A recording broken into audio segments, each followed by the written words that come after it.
Society 1లో unit 1లో ఏమేమి topics ఉన్నాయి syllabus ప్రకారంగా. So first I will open the syllabus. ఆ సిలబస్లో ఏమేమి ఉంది ఆ సిలబస్ ప్రకారంగా మనం ఫాలో అవుదాం. సో మీరు సిలబస్ చూసినట్టయితే ఇక్కడ సిలబస్లో Indian society, salient features of Indian society, unity in diversity, ఇవి కూడా టాపిక్సే. So salient features of Indian society, unity in diversity, family topic, marriage topic, kinship topic. ఈ రోజులో కీన్షిప్ వరకు చెప్తాను నేను ఈరోజు. రేపు caste, tribe, religion, language, rural urban continuum and multiculturalism. ఖచ్చితంగా ఈ 11 టాపిక్లోకి వెళ్ళి ఒక క్వశ్చన్ ఉంటుంది. So first lecture, second lecture ఇది, థర్డ్ లెక్చర్, ఫోర్త్ లెక్చర్ ఏమో SC, ST, backward classes, minorities, women, children, aged and disabled. Social issues, మొత్తం social issues అని 5th unit, 6th unit. Social issues in Telangana స్పెసిఫికల్గా, social movements in Telangana స్పెసిఫికల్గా 7th and 8th lectures. 9th and 10th lectures ఏంటంటే programs, government of India programs అనమాట. ఏమేమి government of India programmes ఉన్నాయి ఈ ఒక వీకర్ సెక్షన్స్ కోసం, ఇవి రిపీట్ అవుతాయి మళ్ళీ. సో ఇలా 10 టాపిక్స్ ఉన్నాయి. ఈ సొసైటీ కనుక ప్రాపర్గా వింటే మీరు ఒక ఎస్సే రాయొచ్చు. ఈ సొసైటీ కనుక ప్రాపర్గా వింటే 3 ఎస్సేలో నుంచి ఒక ఎస్సే ఖచ్చితంగా రాయొచ్చు. సో ఇదే గవర్నెన్స్లో రాయొచ్చు, ఇండియన్ పాలిటీలో రాయొచ్చు, ఇంటర్ రిలేటెడ్ ఉంటుందన్నమాట. సో ఇదే సిలబస్ని మనము చేయబోతున్నాము. సో ఫస్ట్ సిలబస్ ప్రకారంగా ఎన్ని టాపిక్స్ ఉన్నాయి అని అంటే society, Indian society. First society అంటే ఏంటి, తర్వాత salient features of Indian society, unity in diversity, family, marriage, kinship, caste, tribe, religion, language, rural urban continuum and multi culturalism. 11 టాపిక్లు ఉన్నాయి. సో ఫస్ట్ సొసైటీ అంటే ఏంటో తెలియాలి. సొసైటీ అంటే సమూహం. ఒక ఇద్దరు కన్నా ఎక్కువ జనము, ఇద్దరు కన్నా more than 2 people coming together based upon ఏ క్రైటీరియా. ఒక క్రైటీరియా మీద ఇద్దరు కన్నా ఎక్కువ పబ్లిక్, ఇద్దరు కన్నా ఎక్కువ పీపుల్ ఒక క్రైటీరియా ఆధారంగా వాళ్ళు కలిశారనుకోండి, ఆ క్రైటీరియా రిలీజియన్ కావచ్చు, ఆ క్రైటీరియా లాంగ్వేజ్ కావచ్చు, ఆ క్రైటీరియా రేస్ కావచ్చు, ఆ క్రైటీరియా ఎథనిసిటీ కావచ్చు, ఆ క్రైటీరియా ఏదైనా కూడా 4-5 అంటే more than 2 people coming together and establishing a group, more than 2 people coming together and establishing a community, more than 2 people and establishing a social group is called as society. అది society అన్నమాట. So society definition చూద్దాం.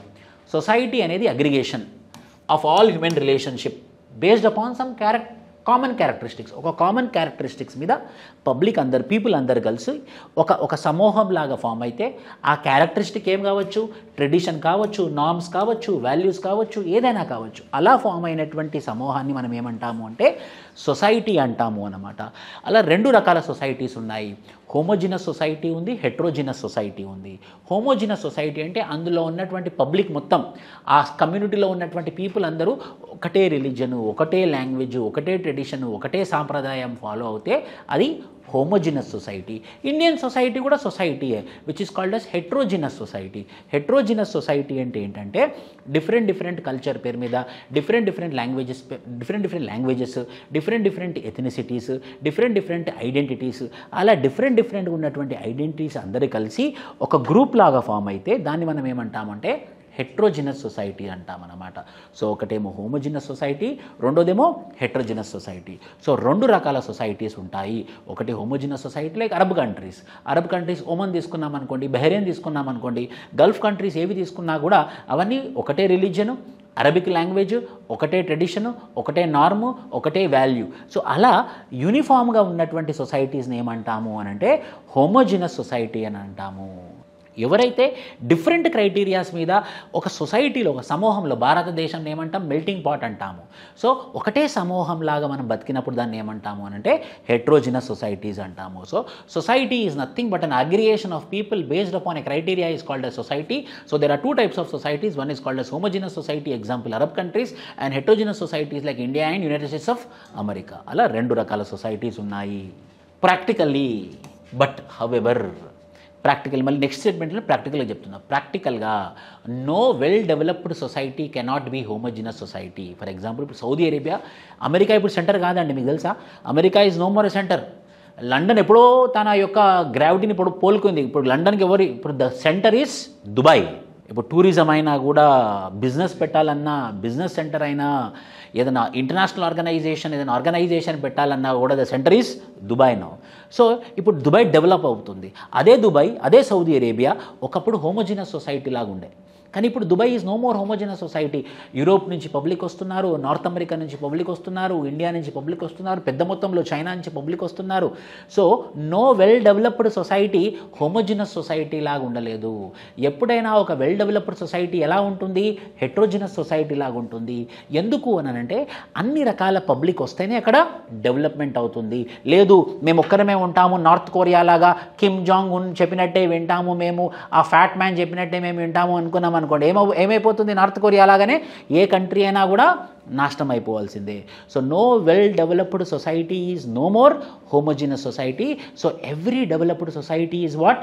Heterogeneous society. In general society is a web of relationship. ఇది ఒక web of relationship. ఇది ఇలా ఇలా ఇలా ఇలా ఇలా ఇలా ఇలా ఇలా ఇది వెబ్ ఆఫ్ రిలేషన్షిప్. ఓ ఫ్రెండ్షిప్ ఉంటుంది, క్యాస్ట్ బేస్డ్ రిలేషన్ ఉంటుంది, రిలీజియన్ బేస్డ్ రిలేషన్ ఉంటుంది, భాష ఆధారిత రిలేషన్షిప్ ఉంటుంది, ఫ్యామిలీ ఆధారంగా రిలేషన్ ఉంటుంది, మ్యారేజ్ ఆధారంగా రిలేషన్ ఉంటుంది, కిన్షిప్ ఆధారంగా రిలేషన్ ఉంటుంది. So it's a web of relationship.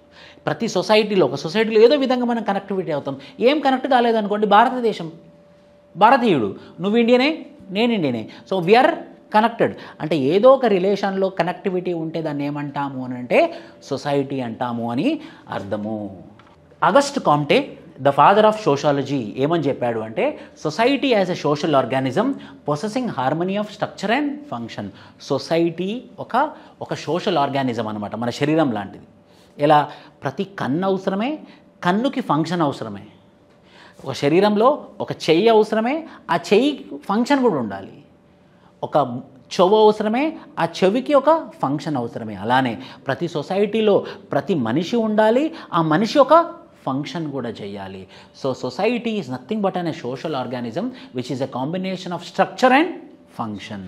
So ఇలా ఫస్ట్ బేసిక్గా సొసైటీ అంటే ఏంటో మనము అర్థం చేసుకున్నాము. సో సొసైటీ అంటే ఏంటంటే aggregation of human relationship. So ఆ సొసైటీలో భారత సమాజం ఏంటి, ఆ సమాజంలో భారత సమాజం ఏంటి, ఆ సొసైటీలో ఇండియన్ సొసైటీ ఏంటి. Indian society is an exemplification of multi culture, multi ethnic, multi ideological construct which coexist at once striving to strike harmony and also to retain its individuality. మనది multi cultural, multilingual, multi ethnic, multi caste, multi language, ఇన్ని multiple ఉన్నా కూడా మళ్ళీ మనం ఒక ఇండివిజువాలిటీని చూపిస్తున్నాము. ఏంటి ఆ ఇండివిజువాలిటీ? ఇండియన్నెస్. ఇన్ని మల్టీ కల్చర్ ఉన్నా కూడా, ఇన్ని బహుళ సంస్కృతులు ఉన్నా కూడా, బహుళ భాషలు ఉన్నా కూడా, బహుళ రిలీజియన్లు ఉన్నా, బహుళ రేసెస్ ఉన్నా కూడా ఫైనల్గా మనం ఏమంటున్నాము? We are individual. ఎందుకు individual? Finally we all are Indians. So Indian సొసైటీకి ఉన్నటువంటి గొప్పదైనటువంటిది, వేరే దేశంలో లేనటువంటిది ఏంటంటే unity in diversity. How much ever we are diverse, still we are United.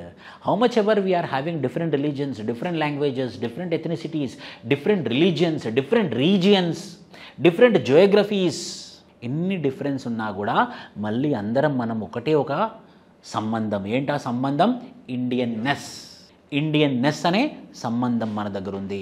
So Indian society దేనికి ఫేమస్ అని అంటే సింపుల్గా చెప్పేసేయాలి, ఒకటే ఒకదానికి మనం ఫేమస్, అదే మన cultural heritage.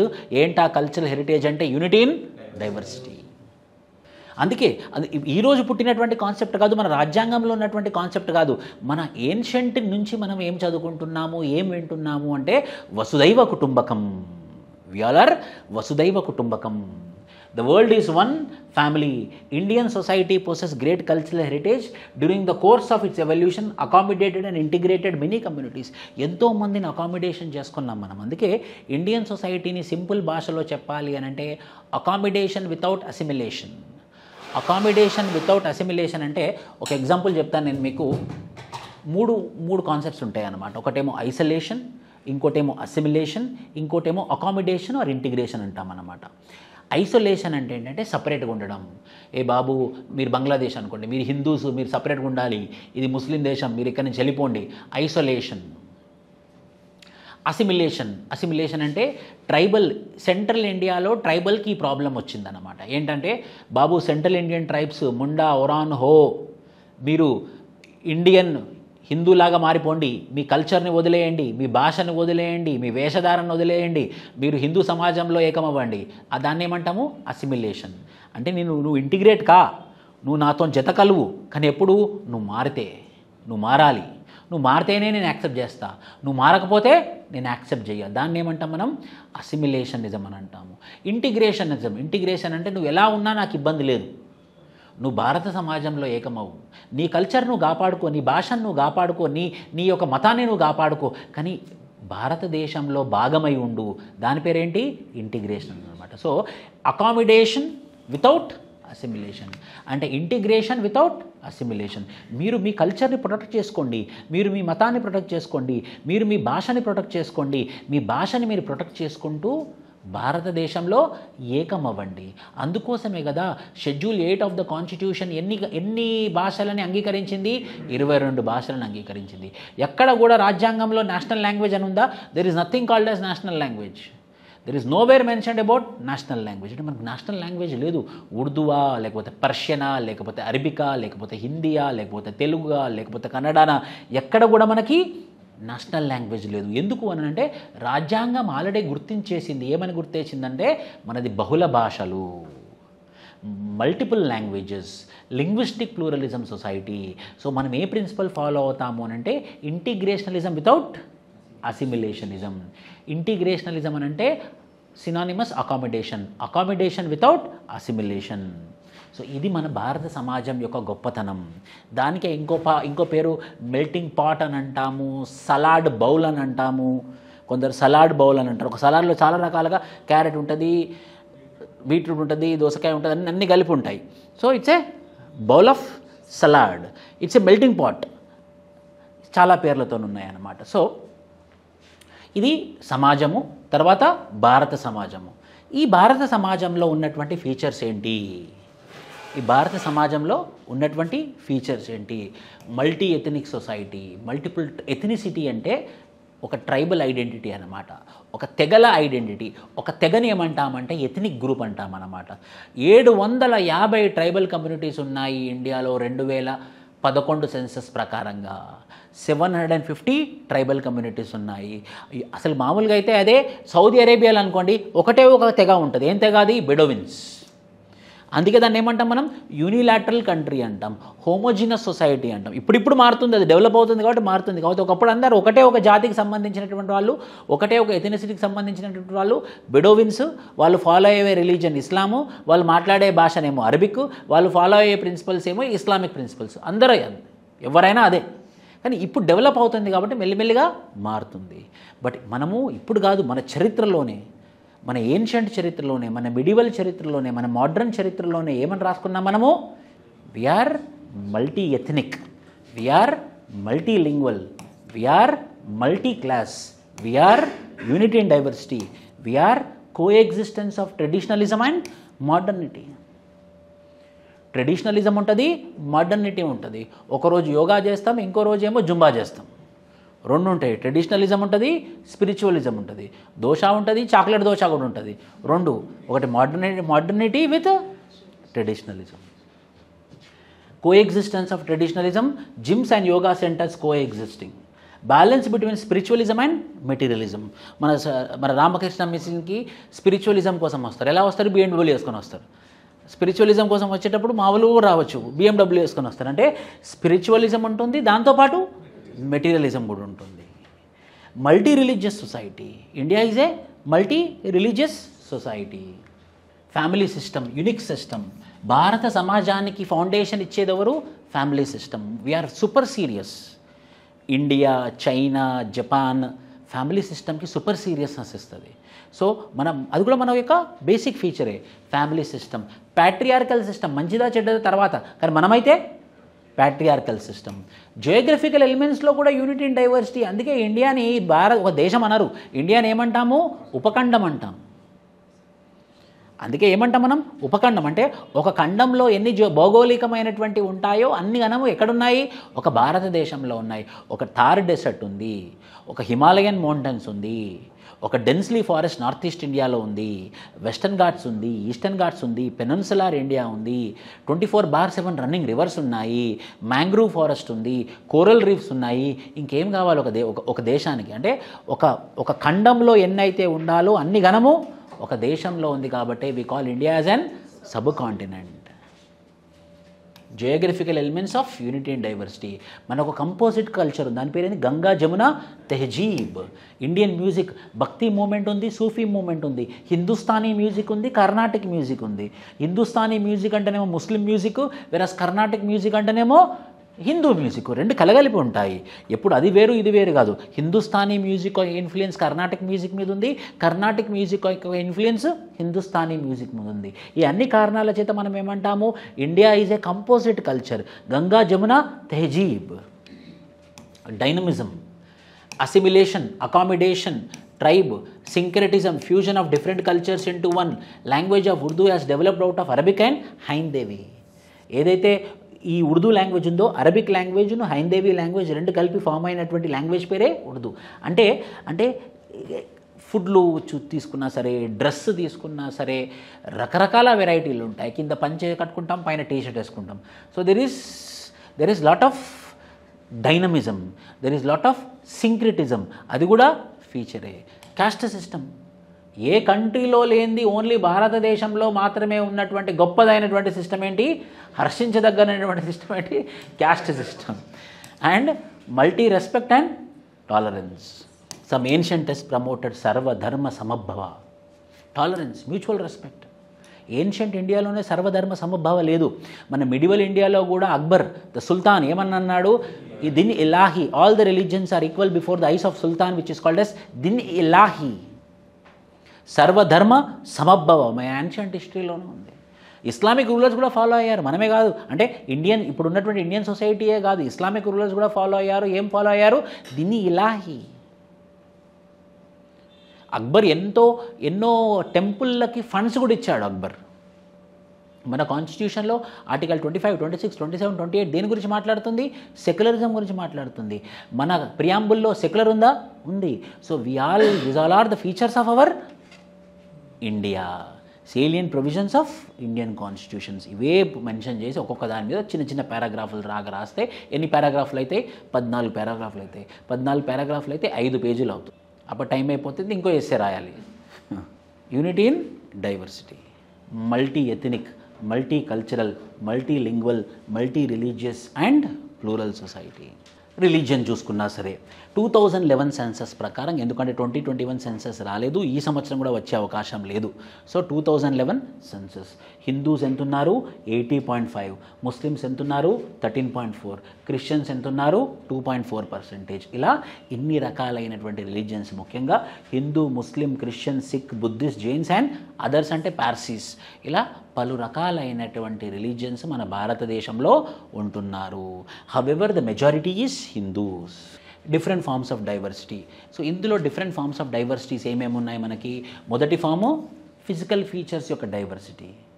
Peninsular India, Himalayan mountains, deep forest of north east India, deep forest of western Ghats, Thar desert in north west as well as western India. There is a జీవనదులు ఉన్నాయి, Ganga and Brahmaputra. Racial diversity ఉంది, మీరే ఆలోచించండి. పైననేమో Jammu and కాశ్మీర్లో Aryan people ఉన్నారు, మధ్యలో ఉత్తరప్రదేశ్, బీహార్లో ఇండో ఆరియన్స్ ఉన్నారు, అదే నార్త్ ఈస్ట్ ఇండియాలో మొంగలాయిడ్ ఉన్నారు, అదే సౌత్ ఇండియాలోనేమో ద్రవిడియన్స్ ఉన్నారు. So different varieties of race. ఒక ఫిజికల్ ఫీచర్తో ఉన్నామా మనం, లేము. లండన్లో లాగా అందరం తెల్లగా ఉన్నాము, అందరం తెల్లగా లేము. సరే ఆఫ్రికా లాగా అందరు నల్లగా ఉన్నామంటే అందరం నల్లగా లేము. కొందరు నల్లగా ఉన్నారు, కొందరు తెల్లగా ఉన్నారు, ఇద్దరు మిక్స్ ఉన్నారు. So hence it is racial diversity. Linguistic diversity. Census 1961 ఏమని చెప్పింది, ఎన్ని భాషలు ఉన్నాయి, 1652 భాషలు ఉన్నాయి. ఎన్నో రిలీజియన్స్ ఉన్నాయి, ఇప్పుడే డిస్కస్ చేసాం, 6 రిలీజియన్స్ ఉన్నాయి. క్యాస్ట్ డైవర్సిటీ అయితే లెక్కే లేదు. క్యాస్ట్ డైవర్సిటీ, ఎన్నో రకాలైనటువంటి క్యాస్ట్లు, సబ్ క్యాస్ట్లు ఉన్నటువంటి దేశం భారతదేశం. సో భారతదేశానికి మనము ఎందుకు సార్ మీరు గొప్పగా ఉన్నారు అని ఎవరైనా ఎప్పుడైనా ప్రశ్న అడిగితే ఒకటే ఒక జవాబు, unity in diversity. Why you are proud of being an Indian? Only one reason, my cultural heritage is unity in diversity. ఈ రోజు నుంచి లేమంటే ఇది మా కల్చర్ హెరిటేజ్. హెరిటేజ్ అంటే తరతరాలుగా వస్తుంది అనమాట. హెరిటేజ్ అంటే తరతరాలుగా ఏమొస్తుంది, యూనిటీ ఇన్ డైవర్సిటీ వస్తుంది. సో నీ బాధ్యత ఏంటంటే, నా మొట్టమొదటి బాధ్యత ఫస్ట్ నేను డైవర్సిటీని కాపాడుకోవాలి, తర్వాత ఇంకేదేమైనా అని మనం ఆన్సర్ ఇవ్వాల్సి ఉంటుంది అనమాట. కానీ కొన్ని ఫ్యాక్టర్స్ ఈ యూనిటీ ఇన్ డైవర్సిటీని థ్రెట్ చేస్తున్నాయి. ఏంటి ఆ factors? To the point, regionalism. Khalistani movement, ఖలిస్తానులు మాకు సపరేట్ కంట్రీ కావాలంటున్నారు. ఎందుకు మీకు సపరేట్ కంట్రీ కావాలంటున్నామంటే మేము ఒక ఎథనిక్ కమ్యూనిటీ, మేము పంజాబీలము, మా మతము సిక్, మా భాష పంజాబీ భాష, మా వేషధారణ వేరు, మీ వేషధారణ వేరు, మా భోజనం వేరు, మీ భోజనం వేరు. సో ఇన్ని రకాలుగా మనం వేరున్నప్పుడు ఎందుకండి నేను ఢిల్లీ చెప్పినట్టు వినాలి, నేను ఢిల్లీలో ఎందుకు భాగం అవ్వాలి, నేను సపరేట్ కంట్రీ అవుతాను. అప్పుడు ఢిల్లీ ఏమంటుందంటే లేదండి మనం ఇప్పుడు కాదు ఎప్పటి నుంచో కలిసి ఉన్నాము, మనం డైవర్స్ పీపుల్ కాబట్టి మనం కలిసాము, నువ్వు ఈరోజు డైవర్సిటీ కాబట్టి నువ్వు వేరే అంటే అది ఎప్పుడో డివైడ్ అయిపోవాలి, కానీ నువ్వు వేరే ఉన్నావు కాబట్టే మనం కలిసి ఉన్నాము, నువ్వు వేరే ఉన్నావు కాబట్టే మనం కలిసి ఉన్నాము. ఆ వేరు దాన్ని మనం కాపాడుకోవాలి. నువ్వు వేరున్నావు కాబట్టే నిన్ను జాగ్రత్తగా చూసుకుంటాము, నువ్వు వేరున్నావు కాబట్టే నిన్ను జాగ్రత్తగా చూసుకుంటాము. ప్లీజ్ అలాంటి ఆలోచన వద్దు అన్నా కూడా ఆ ఆలోచనతో ముందుకెళ్ళి they are leading towards what regionalism. అక్కడ నార్త్ ఈస్ట్ ఇండియాలో నాగాల్యాండ్ గ్రేటర్ నాగాలిం అని అడుగుతుంది, ఈ పక్క ఖలిస్తాన్ సపరేట్ కంట్రీ కావాలని అడుగుతుంది, మొన్నటి వరకు Bodoland separate country కావాలంది.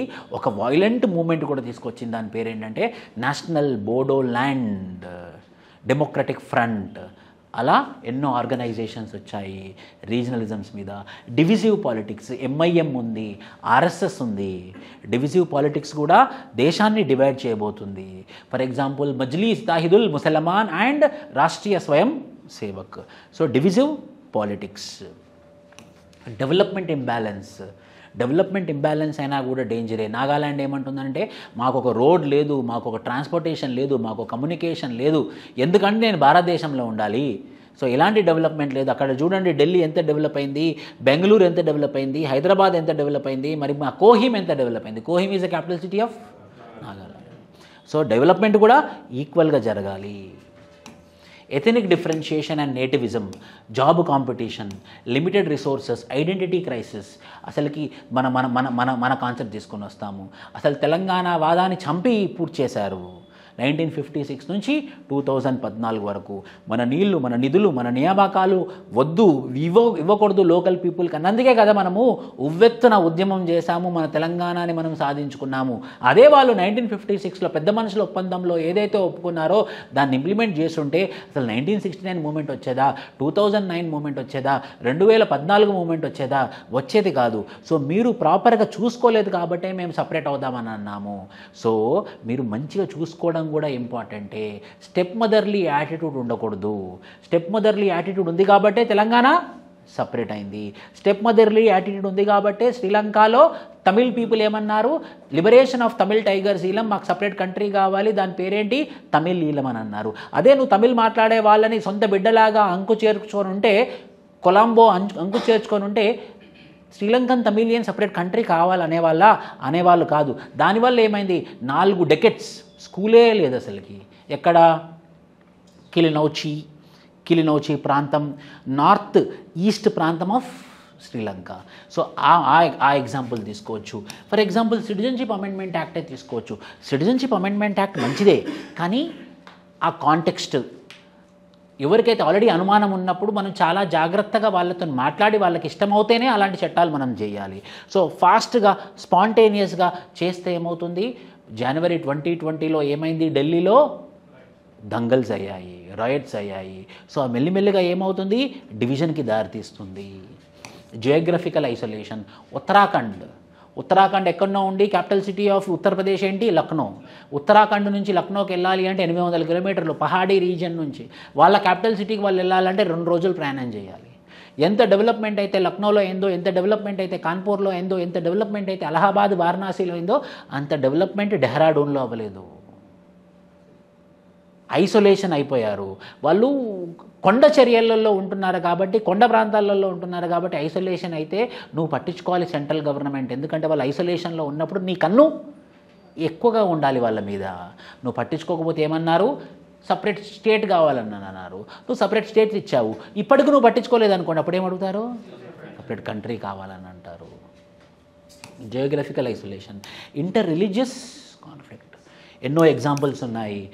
Gujarat riots 2002, Muzaffar Nagar riots 2013, Kandhamal riots Odisha 2007, Hindus versus Christians 2020 జనవరిలో రీసెంట్ ఎగ్జాంపుల్ 100 మంది చచ్చిపోయారు ఢిల్లీ నడిబొడ్డులో. ఇంటర్ రిలీజియస్ కాన్ఫ్లిక్ట్స్ కూడా, inter state conflicts, Kaveri river water disputes inter state కాన్ఫ్లిక్టే కదా. ఎవరి మధ్యలో? తమిళనాడు కర్ణాటక మధ్యలో. తమిళనాడులో డిఎంకే గవర్నమెంట్ ఉంది ఫర్ ఎగ్జాంపుల్, అండ్ కర్ణాటకలో మామూలుగా బీజేపీ గవర్నమెంట్ ఉంటుంది. ఈసారి లేదు కానీ మామూలుగా అయితే బీజేపీ గవర్నమెంట్ ఉంటుంది. సెంటర్లో బీజేపీ గవర్నమెంట్ ఉండి నీళ్ళ షేరు ఎక్కువగా కర్ణాటకకే ఇచ్చేసేయండి, కర్ణాటకదే జెన్యూన్ డిమాండ్ అని చెప్పేసి లోతట్టు ప్రాంతాల్లో ఉన్నటువంటి తమిళ్ పీపుల్కి నీళ్ళు ఇవ్వలేదనుకోండి, తమిళనాడు ఉంటుందా దేశంలో? ఏమంటుంది? ఇలాంటి దేశంలో నేను ఉండను, మాకు కూడా హక్కు ఉంది కావేరీ రివర్ మీద, మీరు మాకు వాటర్ ఆపేస్తున్నారు కదా, నేను ఈ దేశంలోనే ఉండను అని చెప్పేసి అనే అవకాశం ఎంతైనా ఉంది. ద్రవిడనాడు మూమెంట్ ఆఫ్ 1960s, ద్రవిడనాడు మూమెంట్లో ఏమని చెప్పారు? తమిళ్ భాషను మీరు ఏంటండి హిందీ భాషను అఫీషియల్ లాంగ్వేజ్ చేస్తారా? ఇక్కడ ఉన్నటువంటి మా తమిళ్ ప్రజలకు ఎవరు కూడా హిందీ రాదు, మరంటే అఫీషియల్గా మీరు హిందీ చేసేసారంటే మాకు రాదనే కదా, ఇంగ్లీష్ని కంటిన్యూ చేయండి, మీరు హిందీ చేస్తే మాత్రం మేము ఒప్పుకోము, లేదు మేము హిందీనే చేస్తామని గట్టిగా పట్టుంటే ఇప్పటివరకు ద్రవిడనాడు భారతదేశం ఖండం నుంచి డివైడ్ అయిపోయేది. సో లాంగ్వేజ్ కావచ్చు, ఇంటర్ స్టేట్ కాన్ఫ్లిక్ట్ కావచ్చు, influence of external factors also. For example ISIS of Pakistan. The problem is of not diversity but handling of. మన భారతదేశంలో ప్రాబ్లం ఇలా రావచ్చేస్తే, problem is not of diversity but the problem is of handling the diversity. అసలు మన స్ట్రెంతే diversity, కానీ నువ్వు ఆ డైవర్సిటీని ప్రాపర్గా వాడలేదనుకోండి, అప్పుడు ఆ డైవర్సిటీయే ప్రాబ్లం అవుతుంది, ఆ డైవర్సిటీయే ప్రాబ్లం అవుతుంది. So there is no problem with diversity, the problem is how you handle the diversity. మరి ఎలా ప్రొటెక్ట్ చేయాలి సార్? ఏమీ లేదు, అన్నిటికన్నా గొప్పదైనటువంటిది, ఇంపార్టెంట్ అయినటువంటిది ఏంటి? Constitutional identity. మనకి సింగిల్ కాన్స్టిట్యూషన్ ఉంది and we have to follow the constitution letter and spirit. ఏది అవసరం లేదు, కాన్స్టిట్యూషన్లో ఆల్రెడీ క్లియర్గా మెన్షన్ చేశారు. అందుకే constitution is the best manifesto. Directive principles of state policy is the very best manifesto. కొత్త మేనిఫెస్టోనే అవసరమే లేదు, ఆల్రెడీ కాన్స్టిట్యూషన్లోనే వాళ్ళు క్లియర్ కట్గా మెన్షన్ చేశారు ఎలాంటి డెవలప్మెంట్ ఉండాలి, ఎలాంటి హక్కులు ఉండాలి, ఎలాంటి సేఫ్ గార్డ్స్ ఉండాలని చెప్పేసి కాన్స్టిట్యూషన్లో ప్రొటెక్ట్ చేయబడింది, రాయబడింది. సో ఫస్ట్ మనం ఏం ఫాలో అవ్వాలి? Constitutional safeguards. రిలీజియస్ కో ఎగ్జిస్టెన్స్ని యాక్సెప్ట్ చేయాలి, అన్ని రిలీజియన్స్ని సమానంగా చూడాలి. మూడోది interstate mobility, easy movement ఉండాలి, ఇంటర్ స్టేట్ మొబిలిటీ ఉండాలి. ఒక రాష్ట్రం వాళ్ళు ఇంకో రాష్ట్రంలో రాకుండా అడ్డుకట్ట వేయకూడదు. ఫర్ ఎగ్జాంపుల్ మహారాష్ట్రలో ఒక అతను ఉండేవాళ్ళు, ball Thackeray, tiger of Maharashtra. అతను ఒక లీడర్ లాగా ఎదగడంలో జై మహారాష్ట్ర, జై మరాఠీ అనే కాన్సెప్ట్తో ముందుకు వచ్చాడు, సక్సెస్ అయ్యాడు. అప్పుడు ఎవరు ఇబ్బంది పడ్డారంటే మద్రాసీలు ఇబ్బంది పడ్డారు. మద్రాసీలు go back idli sambar go back అని అన్నారు, గో బ్యాక్ మద్రాసీస్ అని అన్నారు. వీళ్ళు వెళ్ళిపోతే ఊకుంటారా? అక్కడ ఎవరైతే మరాఠీ స్పీకింగ్ పీపుల్ ఉన్నారో అక్కడ వాళ్ళని కొట్టారు. సో ఇద్దరి మధ్యలో డిఫరెన్సెస్ ఏర్పడింది. ఇప్పుడు వాళ్ళ అల్లుడు, ఆయన పేరు రాజ్ ఠాక్రే, ఆయన పొలిటికల్ పార్టీ పెట్టిండు.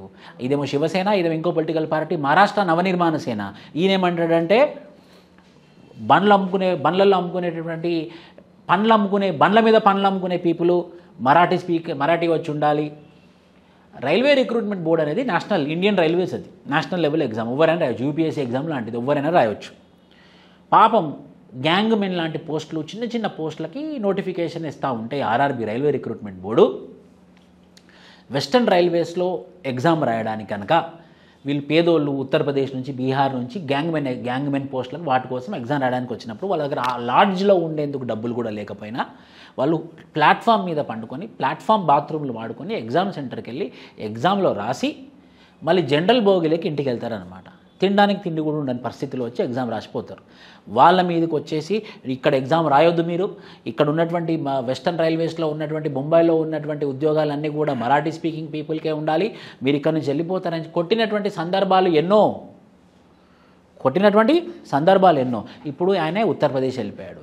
ఉత్తరప్రదేశ్ మర్చిపోడు. ఎవడన్నా ఒక్కడు మరాఠీ గొంతు వినబడ్డది అనుకోండి, మరాఠీ గొంతు ఒక్కటి వినబడదు, ఎవరైనా సరే పర్లేదు పోయి కొడతానే ఉంటాడు. ఎందుకంటే రివెంజ్ టేకింగ్ అది human tendency.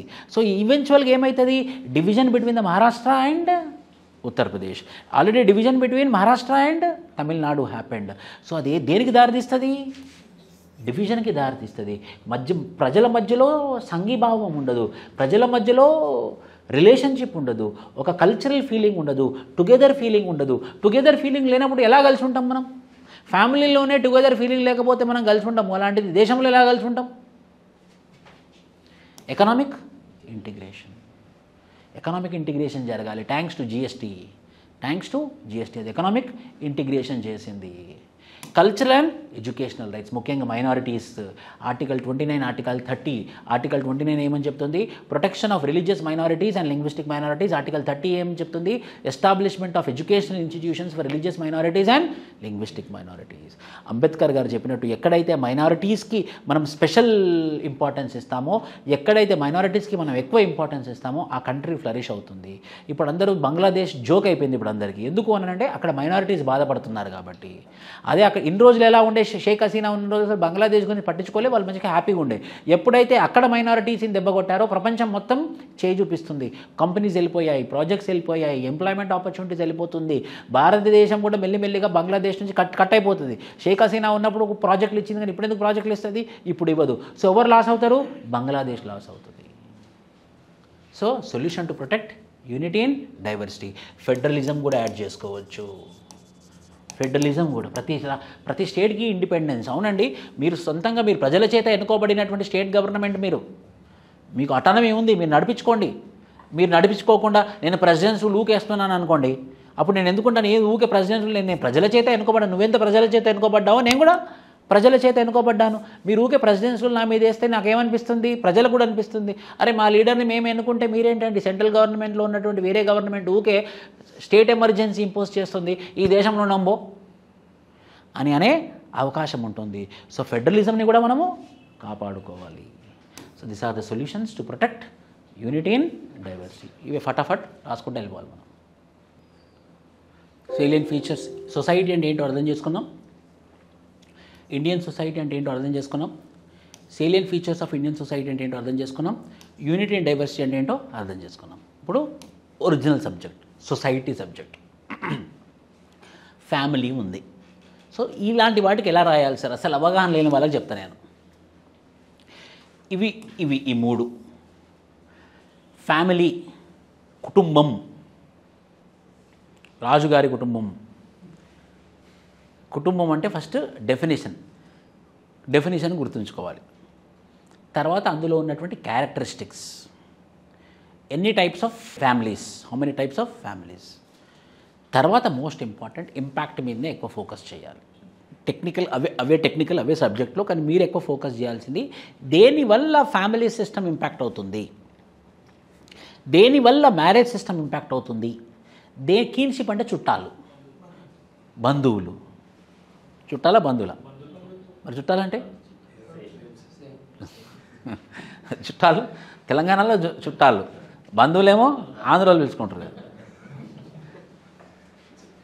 So family, Andhra భాష ప్రొఫెషనల్, ఆంధ్ర భాషని మా పైన ఎన్ని సంవత్సరాలుగా మా పైన రుద్దారు. Family system, family.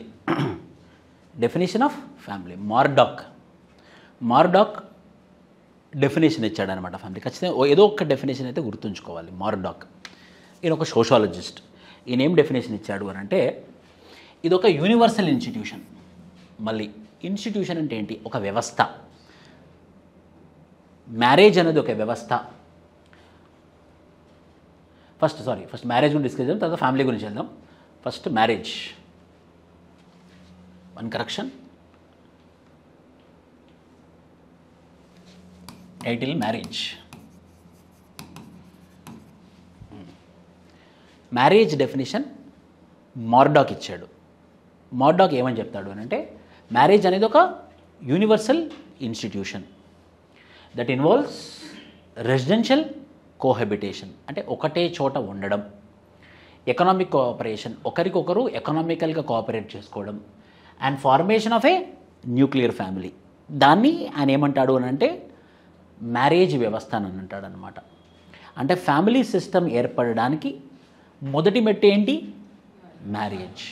సో ఒకటి గుర్తుంచుకోండి మీరు, అంటే కుటుంబ వ్యవస్థ ఎక్కడి నుంచి మొదలవుతుంది? మీ పెళ్ళి నుంచి మొదలవుతుంది. అంటే మీ కుటుంబం, అంటే మీ పేరెంట్స్ రారు అందులో, మీ పేరెంట్స్ కుటుంబంలో మీరు భాగం అవుతారు, కానీ మీ కుటుంబంలో పేరెంట్స్ భాగం అవ్వరు. టెక్నికల్గా మీరు, మీ లైఫ్ పార్ట్నర్ అండ్ మీ children is your family, not your parents.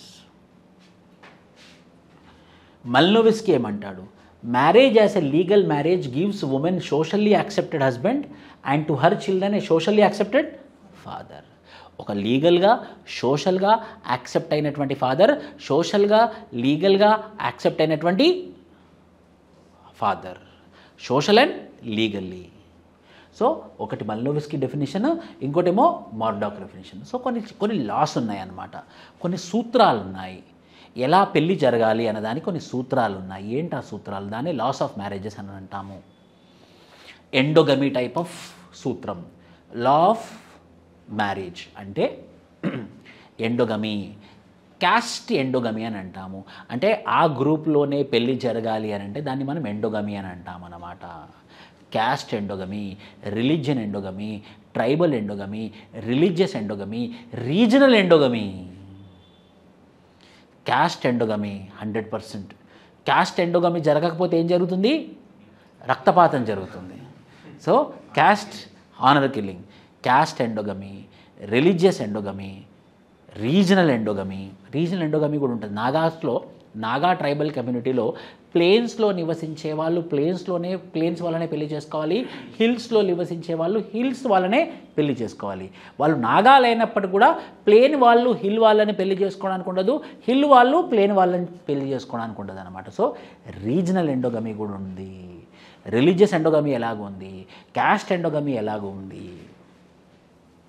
ఒకటి religious endogamy accepted, regional endogamy accepted, plain Naga versus hill Naga.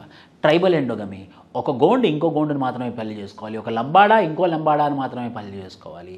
Caste ఎండోగమీ, ఒక బ్రాహ్మణ్ ఇంకో బ్రాహ్మణ్ని మాత్రమే పెళ్లి చేసుకోవాలి. అలా మొయిటీ ఎండోగమీ కూడా ఉంటుంది. మొయిటీ అంటే ఏంటంటే ఒక ట్రైబు 2 సమూహాలుగా విభజించబడుతుంది అన్నమాట.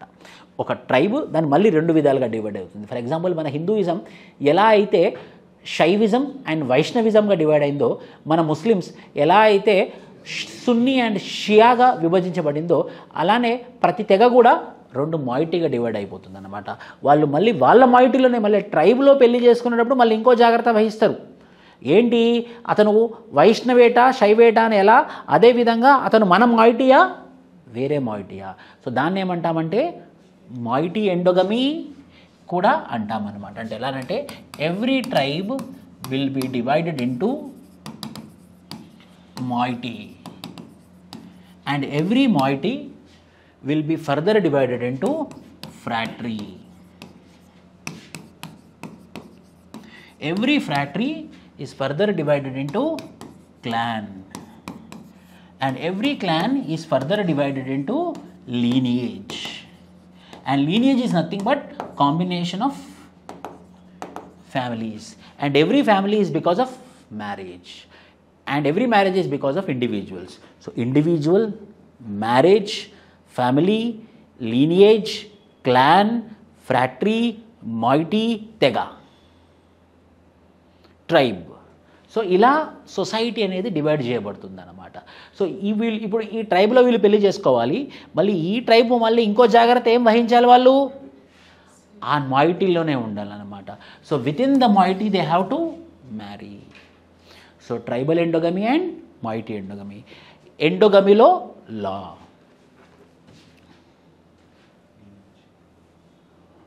అలా ఎండోగమీ ఒకటి లా ఉంటుందన్నమాట. రెండో లా కూడా చెప్తాను నేను, వినండి. మొదటి లా ఏంటి? ఎండోగమీ. రెండోది ఏంటంటే ఎక్సోగమీ. ఎక్సోగమీ,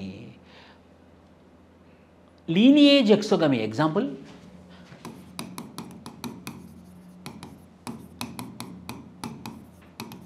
రన్నింగ్ నోట్స్ రాసుకోండి, నేను ఇప్పుడు వేసిన డయాగ్రామ్ మీ బుక్లో ఉంటే మీకు లాభం. లీనియేజ్ ఎక్సోగమీ. ఒక ఖాందాన్లో ఒకరు పెళ్లి చేసుకుంటారా? లీనియేజ్ అంటే ఖాందాన్. ఒక సర్నేమ్ వాళ్ళు ఒకటే సర్నేమ్లో చేసుకుంటారా? చేసుకోరు. సో అది లీనియేజ్ ఎక్సోగమీ. ఒకటే కాందానికి సంబంధించినటువంటి వాళ్ళు ఒకటే కాందాన్లో పెళ్లి చేసుకోరు. Lineage exogamy. మూడోది హైపర్గమీ. దీనికే ఇంకో పేరు ఏంటంటే anuloma marriage. Anuloma marriage. Hypergamy అంటే అనులోమ మ్యారేజ్. అనులోమ మ్యారేజ్ అంటే ఏంటి సార్?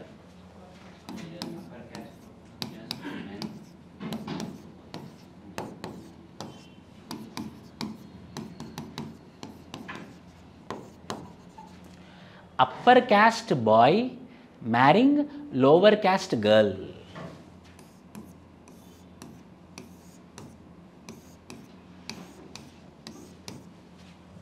దీన్ని ఏమంటాం మనం?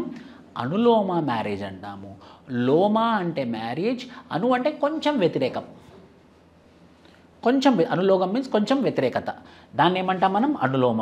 ఇంగ్లీష్లో ఏమంటాం? హైపర్గమీ. ఇలాంటి మ్యారేజెస్ నాట్ అలౌడ్. మరి ఈ మ్యారేజ్ అది అలౌడే కదా, సేమ్ కాబట్టి అది అలౌడే. దీన్ని ఏమంటాం మనము?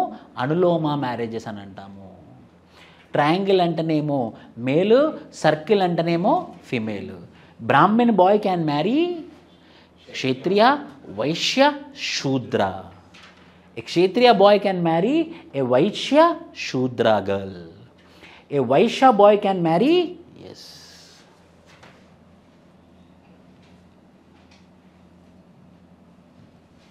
ఇప్పుడు ఇంకో రకమైనటువంటి మ్యారేజ్ హైపోగమీ.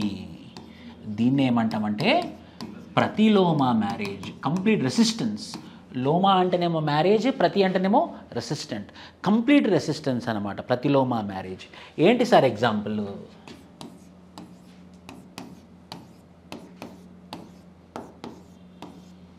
బ్రాహ్మణ, Kshatriya, Vaishya, Shudra. Upper caste girl marrying lower caste boy. ఇంతేనా అండి?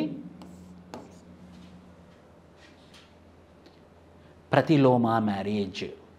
ఇది ప్రతిలోమ మ్యారేజ్. ఇలాంటి పెళ్ళిళ్ళు కంప్లీట్లీ రెస్ట్రిక్టెడ్. పెళ్ళి జరగకూడదు. ఇలాంటి మ్యారేజ్ జరిగితే ఏమనంటారనంటే completely restricted. It resulted in to honour killings. ఐదో రకమైనటువంటి ఇన్సిస్ట్ టబూ. ఐదో రకమైనటువంటి లా. ఇవన్నీ ఏంటి? Laws of marriage. నేను మీకు పీడిఎఫ్లో కన్నా క్లాస్లో ఎక్కువ చెప్తాను. ఎందుకనంటే నేను ఎప్పుడైనా ఒక 2 పాయింట్లు ఎక్కువ క్లాస్లో ఉంటుంది, సో దట్ క్లాస్ వింటారని చెప్పేసి. లేకపోతే పీడిఎఫ్ చదువుకుంటారని తెలుసు. అందుకోసమే ఎక్కువ పాయింట్స్ నేను క్లాస్లోనే చెప్తాను. Laws of marriage. 1 endogamy, 2 exogamy, 3 hypergamy, 4 hypogamy, 5 incest taboo.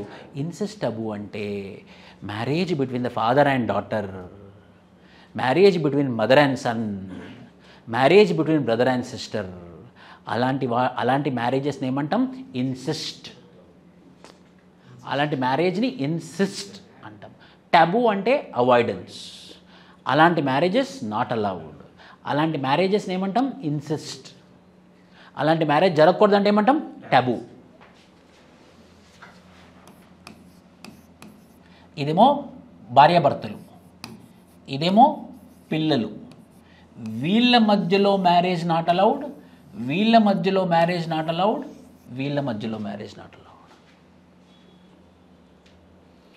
ఎండోగమీ. ఇప్పుడు types of marriages, varieties of marriages అనమాట. ఏంటి ఆ వెరైటీస్ ఆఫ్ మ్యారేజెస్? ఆ వెరైటీస్ ఆఫ్ ఏ మ్యారేజెస్ ఏంటో చూద్దాం మనం. అది ఎలానంటే types of marriages.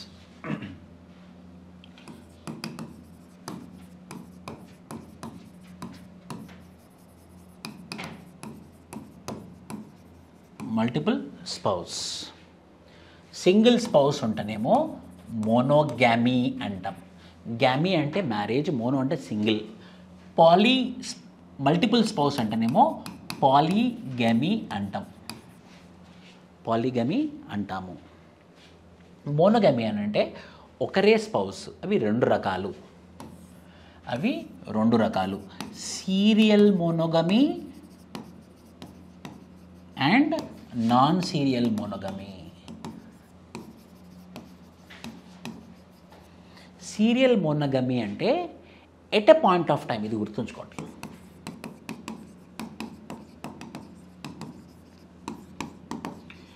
At a point of time ఒక వైఫ్ ఉంటుంది, ఒక హస్బెండ్ ఉంటాడు. అంటే ఒకటేసారి పెళ్లి చేసుకుంటాడు, కానీ ఆమె చచ్చిపోయింది అనుకోండి మళ్ళీ చేసుకుంటాడు. ఆమెకు డైవర్స్ ఇచ్చాడు అనుకోండి మళ్ళీ చేసుకుంటాడు. అంటే ఆయన లైఫ్ టైంలో at a point of time there will be one spouse. ఖాళీగా ఏ రోజు ఉన్నాడు అనమాట. అదేంటి serial monogamy. Non serial monogamy, lifelong one spouse. Lifelong one spouse. నాకు ఒకటే వైఫ్, నాకు ఒకటే ధర్మపత్ని, ఆమె చనిపోతే పెళ్లి చేసుకోను, డైవర్స్ ఇచ్చిన ఆమె నాకు డైవర్స్ ఇచ్చినా సరే నాకు ఇక అలానే శేష జీవితం కంటిన్యూ చేస్తాను, కానీ నేను పెళ్ళైతే చేసుకోను అనుకుంటే అదేంటి non serial monogamy. So lifelong one spouse is for non serial, at a point of time ఏమో సీరియల్ మోనోగమీ. ఇప్పుడు మల్టిపుల్ స్పౌస్, గమీ అంటేనేమో మ్యారేజ్.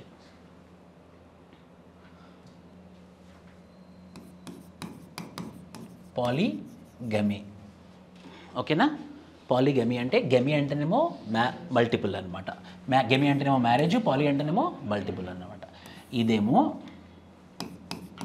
పాలీగైనీ, ఇదేమో పాలీయాండ్రీ, ఇదేమో పాలీగైనాండ్రీ.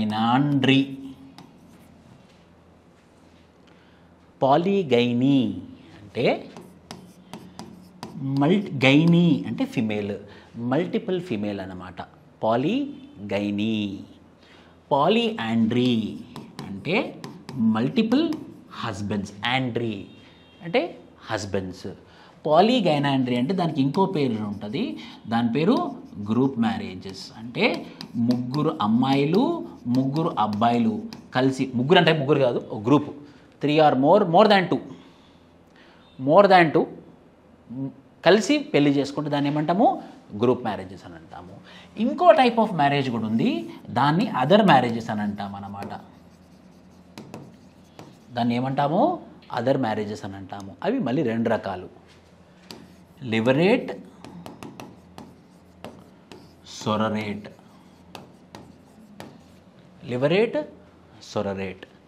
లివరేట్ అంటే ఏంటి ఇలా గుర్తుంచుకోండి. సొరరేట్, సిస్టర్, తను చచ్చిపోతే తన సిస్టర్ని పెళ్లి చేసుకుంటాడు, సిస్టర్ అన్నమాట. సో సరోరేట్, ఈమెని పెళ్లి చేసుకున్నాడు, ఈమె చచ్చిపోయింది, ఇలా అడ్డంగా గీస్తే చనిపోయినట్టు. అప్పుడు ఇలా పైనుంచి వస్తేనేమో తన చెల్లెని, తన సిస్టర్ని మ్యారేజ్ చేసుకుంటే సొరరేట్. ఇలా గీస్తే డెడ్. లివరేట్, ఆమె ఒకతన్ని పెళ్లి చేసుకుంటుంది, కానీ అతను చనిపోతే పైనుంచి వస్తేనేమో బ్రదర్, అతని బ్రదర్ని పెళ్లి చేసుకుంటుంది. ఇక్కడ కొన్ని కండిషన్స్ ఉంటాయి. ఈమె ఖచ్చితంగా యంగర్ సిస్టర్ అయి ఉండాలి, ఖచ్చితంగా ఆమె అన్మ్యారీడ్ అయి ఉండాలి. ఇక్కడ యంగర్ బ్రదర్ అయినా పర్లేదు, ఎల్డర్ బ్రదర్ అయినా పర్లేదు, ఆల్రెడీ మ్యారీడ్ అయినా పర్లేదు, అన్మ్యారీడ్ అయినా పర్లేదు, అది లెవరేట్. ఇదన్నమాట. కొన్ని కేస్ స్టడీస్ చెప్పమంటే చెప్పొచ్చు. ఫర్ ఎగ్జాంపుల్ లెవరేట్లో ఏమవుతుంది అని అంటే, ఒకప్పుడు మొన్న కార్గిల్ వార్లో కూడా నిన్న కూడా ఒక సోల్జర్ చనిపోతే వాళ్ళ మదర్ కేసు వేసింది. ఏంటి ఏంటంటే, కార్గిల్ వార్లో ఎవరైతే చనిపోతారో వైఫ్ పేరు మీద గవర్నమెంట్ ఒక ప్రైమ్ లొకేషన్లో ల్యాండ్ ఇస్తుంది, ఒక 50 లక్షల అమౌంట్ ఇచ్చిందనమాట. సో ఎవరి పేరు మీద ఇస్తుంది అని అంటే వైఫ్ పేరు మీద ఇస్తుంది. సో సోల్జర్ ఆల్రెడీ యంగ్ ఉంటాడు కాబట్టి పెళ్ళై 2-3 సంవత్సరాలు మాత్రమే అవుతుంది కదా. సో ఇది కేసు, నేను చెప్పేది కాదు, కేసు అది, కేస్ స్టడీ అది. సో ఇప్పుడు ఏమవుతుంది, 2-3 సంవత్సరాలు యంగ్ కాబట్టి, ఎంపవర్డ్, ఉమెన్ ఎంపవర్మెంట్ కాబట్టి ఆమె ఆ డబ్బులు ఆ ల్యాండ్ తీసుకొని వేరే అతని పెళ్లి చేసుకుందనమాట. అప్పుడు మ్యారిటైర్ చనిపోయిన అతని మదర్ ఏమని క్లెయిమ్ చేసిందనంటే, చనిపోయింది నా కొడుకు కాబట్టి నా ఫ్యామిలీలో ఉండాలి, నా కొడుకు సర్నేమ్లో ఉండాలి, నా కొడుకు లేడు ఇప్పుడు, వచ్చింది. ఇప్పుడు ఆమె వేరే అతన్ని పెళ్లి చేసుకుంది. సో నా కొడుకు సొమ్ము ఎక్కడికి పోయింది? ఇప్పుడు వేరే ఇంటికి పోయింది. ఇది ఎంతవరకు సమంజసం అని చెప్పేసి ఒక కేసు వచ్చిందనమాట. సో అప్పుడు ఏం చేశారు అని అంటే కొన్ని రాజ్పుట్ ఫ్యామిలీస్, జాట్ ఫ్యామిలీస్ అలా ఎవరైనా బ్రదర్ చనిపోతే ఆ వచ్చినటువంటి కంపాన్సేషన్ పక్కకి వెళ్ళిపోయే అవకాశం ఎక్కువగా ఉంటుంది కాబట్టి they made the lady to marry the మ్యారిటర్స్ బ్రదర్. అప్పుడు వచ్చినటువంటి సిస్టమ్ పేరేంటి? Levirate marriages. ఇప్పుడు కాదు, అది రాజ్పుట్ యుద్ధాలు జరుగుతున్నప్పుడు కూడా అలానే ఉండేనమాట. సొరరేట్, వీళ్ళకి పిల్లలు పుట్టారు, వీళ్ళకి పిల్లలు పుట్టారు. సో వీళ్ళ పిల్లల్ని చూసుకోవాలి అంటే ఇతను వేరే వాళ్ళని చేసుకున్నాడు అనుకోండి, వీళ్ళకి పుట్టిన పిల్లల్ని బాగా చూసుకుంటుందని అనుమానం ఉంటుంది. అదే సొంత సిస్టర్ అనుకోండి, ఖచ్చితంగా చూసుకునే అవకాశాలు ఎక్కువగా ఉంటుంది కాబట్టి సిస్టర్నిచ్చి పెళ్లి చేయడం స్టార్ట్ చేశారు. ఆ టైప్ ఆఫ్ మ్యారేజెస్ని ఏమంటాం మనం? Sororate marriages. So this is called as types of marriage. Single spouse ఏమో monogamy, serial monogamy, non serial monogamy, multiple spouse, polygyny, polygynandry, other marriages, levirate and sororate. క్లియరా? దీన్ని ఏమంటాం మనము? లాస్ ఆఫ్ మ్యారేజెస్ అని అంటాము. Laws of monogamy, serial monogamy, non serial monogamy మీకు పీడిఎఫ్లు ఇచ్చాను. సొరల్ మళ్ళీ పాలిగైనీలో కొన్ని వెరైటీస్ ఉన్నాయి. ఏంటి ఆ వెరైటీస్ అని అంటే సింపుల్. సరోరల్ పాలిగైనీ అంటే తను పెళ్లి పాలిగైనీ అంటే మల్టిపుల్ ఉమెన్ పెళ్లి చేసుకుంటాడు కదా, ఆ మల్టిపుల్ ఉమెన్ సిస్టర్స్ అనుకోండి సరోరల్ పాలిగైనీ. మల్టిపుల్ ఉమెన్ పెళ్లి చేసుకుంటాడు కదా, వాళ్ళ సిస్టర్స్ కాదనుకోండి నాన్ సరోరల్ పాలిగైనీ. పాలియాండ్రీ, ఫ్రెటర్నల్ పాలియాండ్రీ. ఎప్పుడైతే మల్టిపుల్ హస్బెండ్స్ ఉంటారు కదా ఒక అమ్మాయికి, దాన్ని ఏమంటాం మనం? పాలియాండ్రీ. ఆ హస్బెండ్స్ అందరు బ్రదర్స్ అనుకోండి, దాన్ని ఏమనంటాం? ఫ్రెటర్నల్ పాలియాండ్రీ. ఇప్పుడు మల్టిపుల్ హస్బెండ్స్ ఉంటారు కదా, ఆ మల్టిపుల్ హస్బెండ్స్ బ్రదర్స్ కాదనుకోండి, ర్యాండమ్ అనుకోండి, దాన్ని ఏమనంటాం మనం? Non fraternal. రీజన్స్ ఫర్ పాలిగైనీ ఇదంతా మనకి అంటే రీజన్స్ ఫర్ పాలిగైనీ, ఏ కారణం చేత పాలిగైనీ ఉంటుంది, ఏ కారణం చేత పాలిగైనీ ఉంటుంది అంటే డవరీ సిస్టమ్ ఒక కారణం. మేమంత కట్నం ఇచ్చుకోలేము, కట్నం ఖచ్చితంగా కావాల్సిందే. సరే ఇప్పుడు మా కూతురుని అయితే ఎవరికో ఒకరికి ఇచ్చుకోవాలి, సరేనండి మరి నేనైతే కట్నం ఇచ్చుకోలేను అన్నప్పుడు ఎలా ఎక్స్ప్లాయిటేషన్ చేసేవాళ్ళనంటే సరే మరి సెకండ్ వైఫ్ లాగా పంపించండి అన్నప్పుడు సెకండ్ వైఫ్ లాగా పంపించేవాళ్ళు అనమాట. అలా పాలిగైనీ సిస్టమ్ అనేది ఎవాల్వ్ అయింది. పాలియాండ్రీ, షార్టేజ్ ఆఫ్ ఉమెన్, ఫిమేల్ ఫ్యూటిసైడ్ చేసేవాళ్ళు, ఫిమేల్ ఇన్ఫాంటిసైడ్ ఫాలో అయ్యేవాళ్ళు. సో ఖచ్చితంగా మ్యారేజ్ వయసు వచ్చేసరికి ఖచ్చితంగా మ్యారేజ్ జరగాలి. మరి అప్పటికి అడల్ట్స్ వచ్చేసరికి ఉమెన్ లేరు. అడల్ట్స్ వచ్చేసరికి ఉమెన్ లేకపోయేసరికి ఏమైంది? ఆ ఒక్క ఉమెన్ 4-5 బలవంతంగా మ్యారేజ్ చేయడమో లేకపోతే ఏదో విధంగా మ్యారేజ్ చేయడం అయితే జరిగేది. అలా ఎవాల్వ్ అయినట్టు మ్యారేజ్ వ్యవస్థ పేరేంటి? Polyandry. Group marriages, polyandry. Sexual freedom కోసం యానమామూస్ ఆఫ్ బ్రెజిల్ ఒక ట్రైబల్ కమ్యూనిటీ ఉంటుంది. ఇండియాలో కూడా బూటియా అనే ట్రైబల్ కమ్యూనిటీలో కూడా మనము ఈ గ్రూప్ మ్యారేజెస్ని ఫాలో అవుతామన్నమాట. Other marriages levirate and sororate నేను మీకు ఎక్స్ప్లెయిన్ చేశాను. లివరేట్ చూడండి, ఇప్పుడు చూడండి ఇది ఫస్ట్ మ్యారేజ్, అవునా? ఇక్కడ అడ్డంగా గీత ఉంది కదా, చనిపోయాడు. చనిపోయిన తర్వాత తనను ఎవరికి ఇచ్చారు? పైన చూడండి వాళ్ళ బ్రదర్కి ఇచ్చారు. ఇక్కడ నెంబర్ 2 ఉంది అంటే ఈమెకి రెండో మ్యారేజ్, అందుకే నెంబర్ 2 అని ఉంది. ఇక్కడ నెంబర్ 1 ఉంది, ఇది మొదటి మ్యారేజ్. కానీ ఏమైంది? చనిపోయాడు. సో ఇప్పుడు ఈమెకి రెండో ఆమెకి ఇచ్చేసాడు. కానీ ఈయన మ్యారేజ్ అయినా కావచ్చు, అన్మ్యారీడ్ అయినా కావచ్చు, సంబంధం లేదు. కానీ ఇక్కడ చూడండి ఈమె చనిపోయింది, చూడండి తను చనిపోయింది. తను చనిపోయిన తర్వాత రెండో మ్యారేజ్ వాళ్ళ సిస్టర్ని పైన చూడండి, వాళ్ళ సిస్టర్ ఉంది.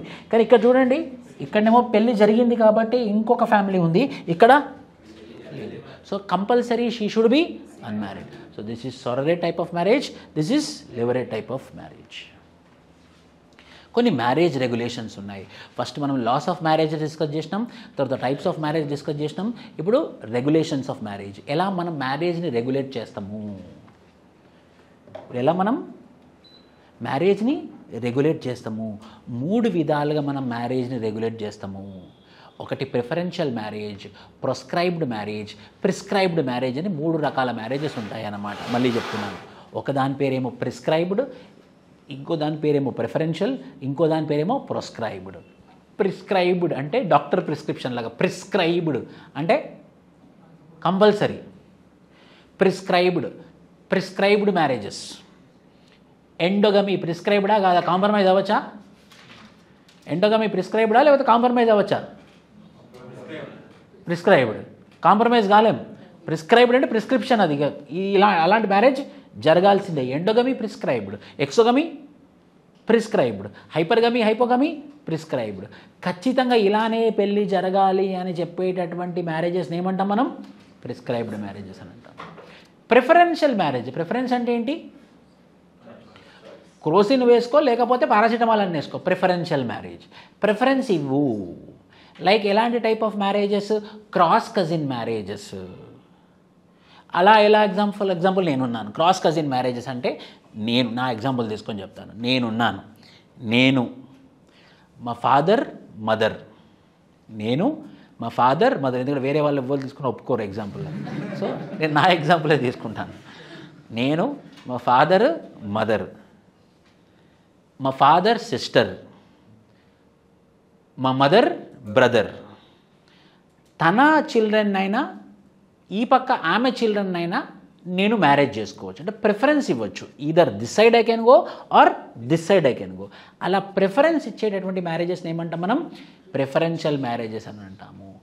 Cross cousin marriages, parallel cousin marriages. Muslim కమ్యూనిటీస్లో నేను ముస్లిం, నేను, మా ఫాదర్ మా మదర్, ఇండోనేషియా మలేషియా అక్కడ మా ఫాదర్ బ్రదర్స్ డాటర్, లేకపోతే నేను, my mother sister daughter. Preferential marriage. Either this side I can marry or this side I can marry. That type of marriages are called as preferential marriages. ఎక్కడ మనం preferences ఇచ్చి చేసుకోవచ్చో అలాంటి మ్యారేజెస్ని మనం ఏమంటామంటే preferential marriages. మూడో రకం మ్యారేజ్ ఏంటది? ఏమని చెప్పినా? ప్రాస్క్రైబ్డ్ మ్యారేజ్. ప్రాస్క్రైబ్డ్ మ్యారేజ్ అంటే, ప్రాస్క్రైబ్డ్ అంటే ఇంగ్లీష్లో మీనింగ్ ఏంటంటే ఇలాంటివి జరగకూడదు. ప్రాస్క్రైబ్డ్ అంటే not allowed. Incest is not allowed. డాటర్కి సన్కి మ్యారేజ్ నాట్ అలౌడ్. మదర్కి సన్కి మ్యారేజ్ నాట్ అలౌడ్. బ్రదర్కి సిస్టర్కి మ్యారేజ్ నాట్ అలౌడ్. ఇవి రెగ్యులేషన్స్ అనమాట, కండిషన్స్. ఇలానే పెళ్ళి జరగాలి. ప్రిస్క్రైబ్డ్. నువ్వు క్యాస్ట్లోనే చూసుకో, తర్వాత ప్రిఫరెన్షియల్ చూసుకో, నువ్వు ఆ పక్కన వెళ్ళు కానీ వీళ్ళలోనే చేసుకోవాలి. అది ప్రిఫరెన్షియల్ మ్యారేజెస్. ఇట్లాంటి మ్యారేజ్ మాత్రం నువ్వు కల్లో కూడా ఆలోచించకూడదు. అది proscribed marriages. So 3 types of regulations are there. ప్రాస్క్రైబ్డ్,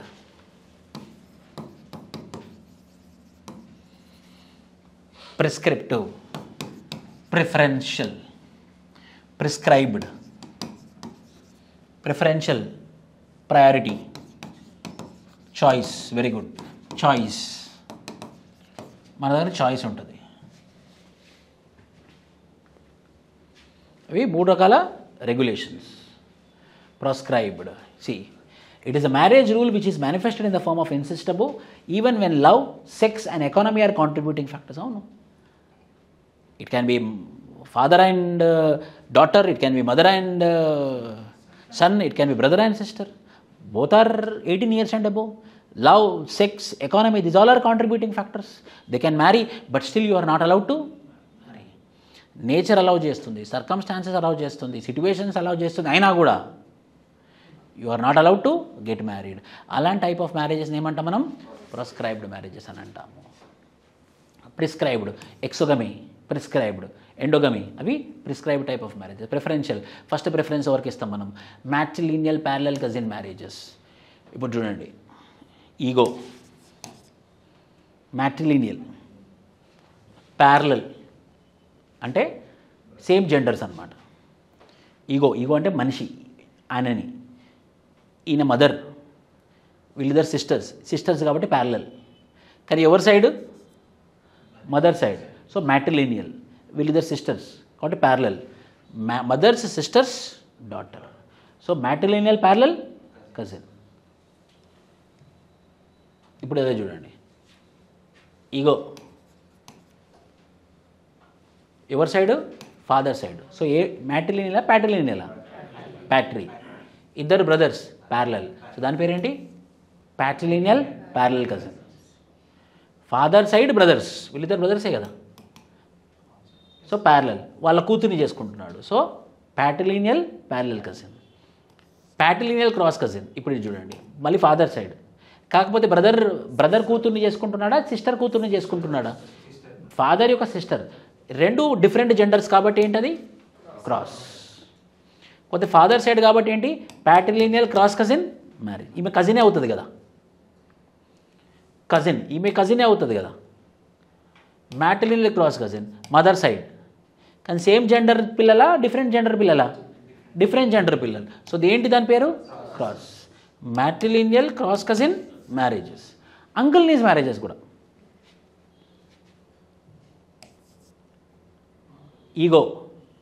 egos sisters daughter, uncle niece marriages. కోడలు నీస్ అంటే కోడల్ని పెళ్లి చేసుకోవడం, అది కూడా ప్రిఫరెన్సే. ఆంధ్రప్రదేశ్లో అంకుల్ నీస్ మ్యారేజెస్ చాలా చాలా ఎక్కువ నెంబర్లో జరుగుతుంది. Uncle niece marriages. Levirate and sororate కూడా రెగ్యులేషన్సే, ప్రిఫరెన్సే కదా. ఇప్పుడు మన సమాజంలో కూడా ఇప్పుడు పాతకాలంలో వైఫ్ చనిపోతే అతన్ని ఖచ్చితంగా పెళ్లి చేయాలని అంటారు. ఎవరు ఫస్ట్ ప్రయారిటీ ఇస్తారు, ఎవరికి ఫస్ట్ ప్రిఫరెన్స్ ఇస్తారు, వాళ్ళ సిస్టర్కి ఎక్కువ ప్రయారిటీ ఇస్తారు. సొరరేట్ మ్యారేజ్. సో ఇప్పుడు ఇందులో కొన్ని మ్యారేజ్ పేమెంట్స్ కూడా ఉన్నాయి. మ్యారేజ్లో కూడా కొన్ని మ్యారేజ్ పేమెంట్స్ ఉన్నాయి. ఫర్ ఎగ్జాంపుల్ బ్రైడ్ ప్రైజ్, కన్యాశుల్కం టైప్ ఒకప్పుడు ఉండే. అంటే పెళ్ళి చేసుకోవాలి అని అన్నప్పుడు అబ్బాయి డబ్బులు ఇస్తూ ఉండే ఎవరికి, అమ్మాయి ఫాదర్కి, కన్యాశుల్కం టైప్ ఆఫ్ పేమెంట్. అలాంటి మ్యారేజ్ పేమెంట్స్ అడిగారు. టెక్నికల్గా కూడా వెళ్తున్నాం అనమాట మన సొసైటీలో. మ్యారేజ్ పేమెంట్స్, మొదటి మ్యారేజ్ పేమెంట్ పేరు ఏంటి బ్రైడ్ ప్రైజ్. ఒకప్పుడు మనం ఫాలో అవుతూ ఉండే సిస్టమ్. అది స్లోలీ ఏమైంది, డీప్ రూటెడ్ ప్యాట్రియార్కల్ సిస్టమ్ అవ్వడం వల్ల ఎలా మారిపోయింది, డౌరీ సిస్టమ్ లాగా మారిపోయింది.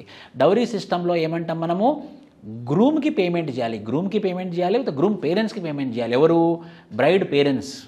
అలాంటి మ్యారేజెస్ని ఏమంటాం మనం, డౌరీ పేమెంట్ అంటాం. Deep rooted in Indian society. 95% of the families will pay this type of payment. అవునా కాదు, మీరు తీసుకుంటారా? ఆల్రెడీ తీసుకున్నాను సార్ అంటారా? Dowry payment. So dowry is also, ఒకటేమో బ్రైడ్ ప్రైస్, రెండోదేమో డౌరీ, మూడోది సూటర్ సర్వీస్. సూటర్ సర్వీస్ అంటే ఏంటంటే, అదేం సినిమా సిద్ధార్థది, సిద్ధార్థ త్రిష, నువ్వు వస్తానంటే నేను వద్దని. సూటర్ సర్వీస్ అంటే ఎప్పుడైతే అమ్మాయిని నచ్చినప్పుడు, బాబు మహాప్రభు నాకు మీ అమ్మాయి నచ్చింది కానీ నా దగ్గర ఇచ్చుకోవడానికి ఏం లేదు, మీరు బ్రైడ్ ప్రైజ్ అంటున్నారు, మరి నన్ను ఏం చేయమంటారు, మరి మా ఆర్థిక పరిస్థితి సరిపోదు, మరి నన్ను ఏం చేయమంటారో చెప్పండి అని చెప్పేసి అమ్మాయి ఫాదర్ దగ్గరికి కాళ్ళబైరానికి వెళ్ళినప్పుడు అమ్మాయి ఫాదర్ క్షమించి ఏమంటాడంటే, సరే అబ్బా నువ్వు ఇంతగానో ఇంపార్టెన్స్ చూపిస్తున్నావు కాబట్టి ఓ పని చేయి, ఓ సంవత్సరం కాలం పాటు మా భూమిలో మా వ్యవసాయ పొలంలో పని చేయండి, మీరు మంచిగా పని చేస్తే నేను మా కూతురునిచ్చి చేస్తాను, నువ్వు మంచిగా పని చేయకపోతే మాత్రం నీకు నేను కూతురునిచ్చి పెళ్లి చేయను. దాని పేరేంటి, shooter service. Act as a replacement for braid wealth, replacement of among the poorer sections of the society. Here groom or any of his close relatives work for number of years to get the rights over the bride. So అలా చూసి అయ్యో పాపం బాగా కష్టపడుతున్నాడే, ఈయన మంచిగా చూసుకుంటాడు కావచ్చు అని చెప్పేసి ఎప్పుడైతే పిల్ల తండ్రి ఐడెంటిఫై చేస్తాడో అప్పుడు పిల్ల తండ్రిని ఎవరినిస్తారు, అప్పుడు ఆయనకి పిల్లనిస్తారనమాట. సో అది shooter service. Next gift exchange.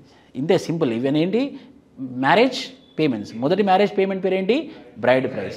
రెండో మ్యారేజ్ పేమెంట్ పేరేంటి, డౌరీ. మూడోది ఏంటి, సూటర్ సర్వీస్. గిఫ్ట్ ఎక్స్చేంజ్ లా జరుగుతుంది అన్నమాట. ఈగాలిటేరియన్ సొసైటీస్లో జరుగుతూ ఉంటుంది అనమాట. నువ్వు ఓ గిఫ్ట్ ఇవ్వాలి, నేనో గిఫ్ట్ ఇవ్వాలన్నమాట. అలా గిఫ్ట్ ఎక్స్చేంజ్ ద్వారా అదొక పేమెంట్ రకం.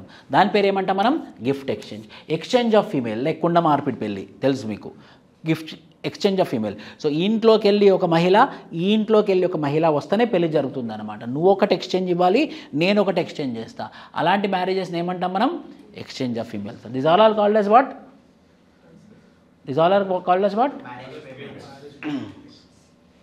Marriage payments. సో మొదటి దాని పేరేమో బ్రైడ్ ప్రైజ్, రెండో దాని పేరేమో డౌరీ, మూడో దాని పేరేమో సూటర్ సర్వీస్, నాలుగో దాని పేరేమో గిఫ్ట్ ఎక్స్చేంజ్, ఐదోదేమో దట్స్ ఇట్. మ్యారేజ్. ఇంకోటి ఎక్స్ట్రా పాయింట్ మనం డిస్కస్ చేద్దాం.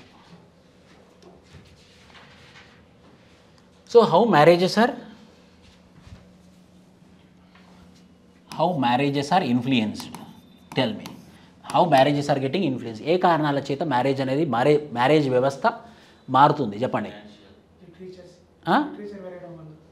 గ్లోబలైజేషన్ వల్ల, ఇండస్ట్రియలైజేషన్ వల్ల.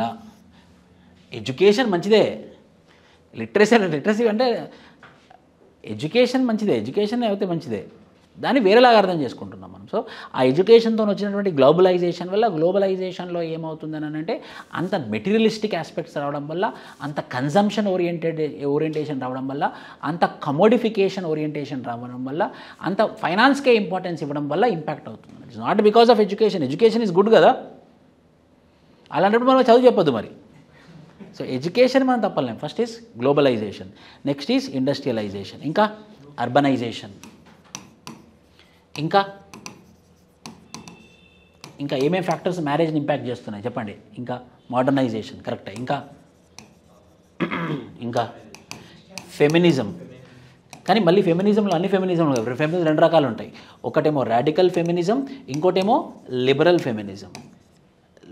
లిబరల్ ఫెమినిజం 100% నేను కూడా అడ్వకేట్ చేస్తాను. లిబరల్ ఫెమినిజం అంటే ఏంటంటే men are women both are born equal, both will have equal right, both are the important species of the earth, equal treatment, equal rights, equal duties. Radical feminism ఏంటంటే ఇది north అమెరికాలో పుట్టింది. ఇది ఏమంటారంటే women is facing all problems because of men, so only problem for annihilation of problems of women is death of men. దాన్ని ఏమంటాం మనం radical feminism. So అది ఇంకెక్కువ ఎక్కడుంది, ఫ్యామిలీ సిస్టంలో ఉంది.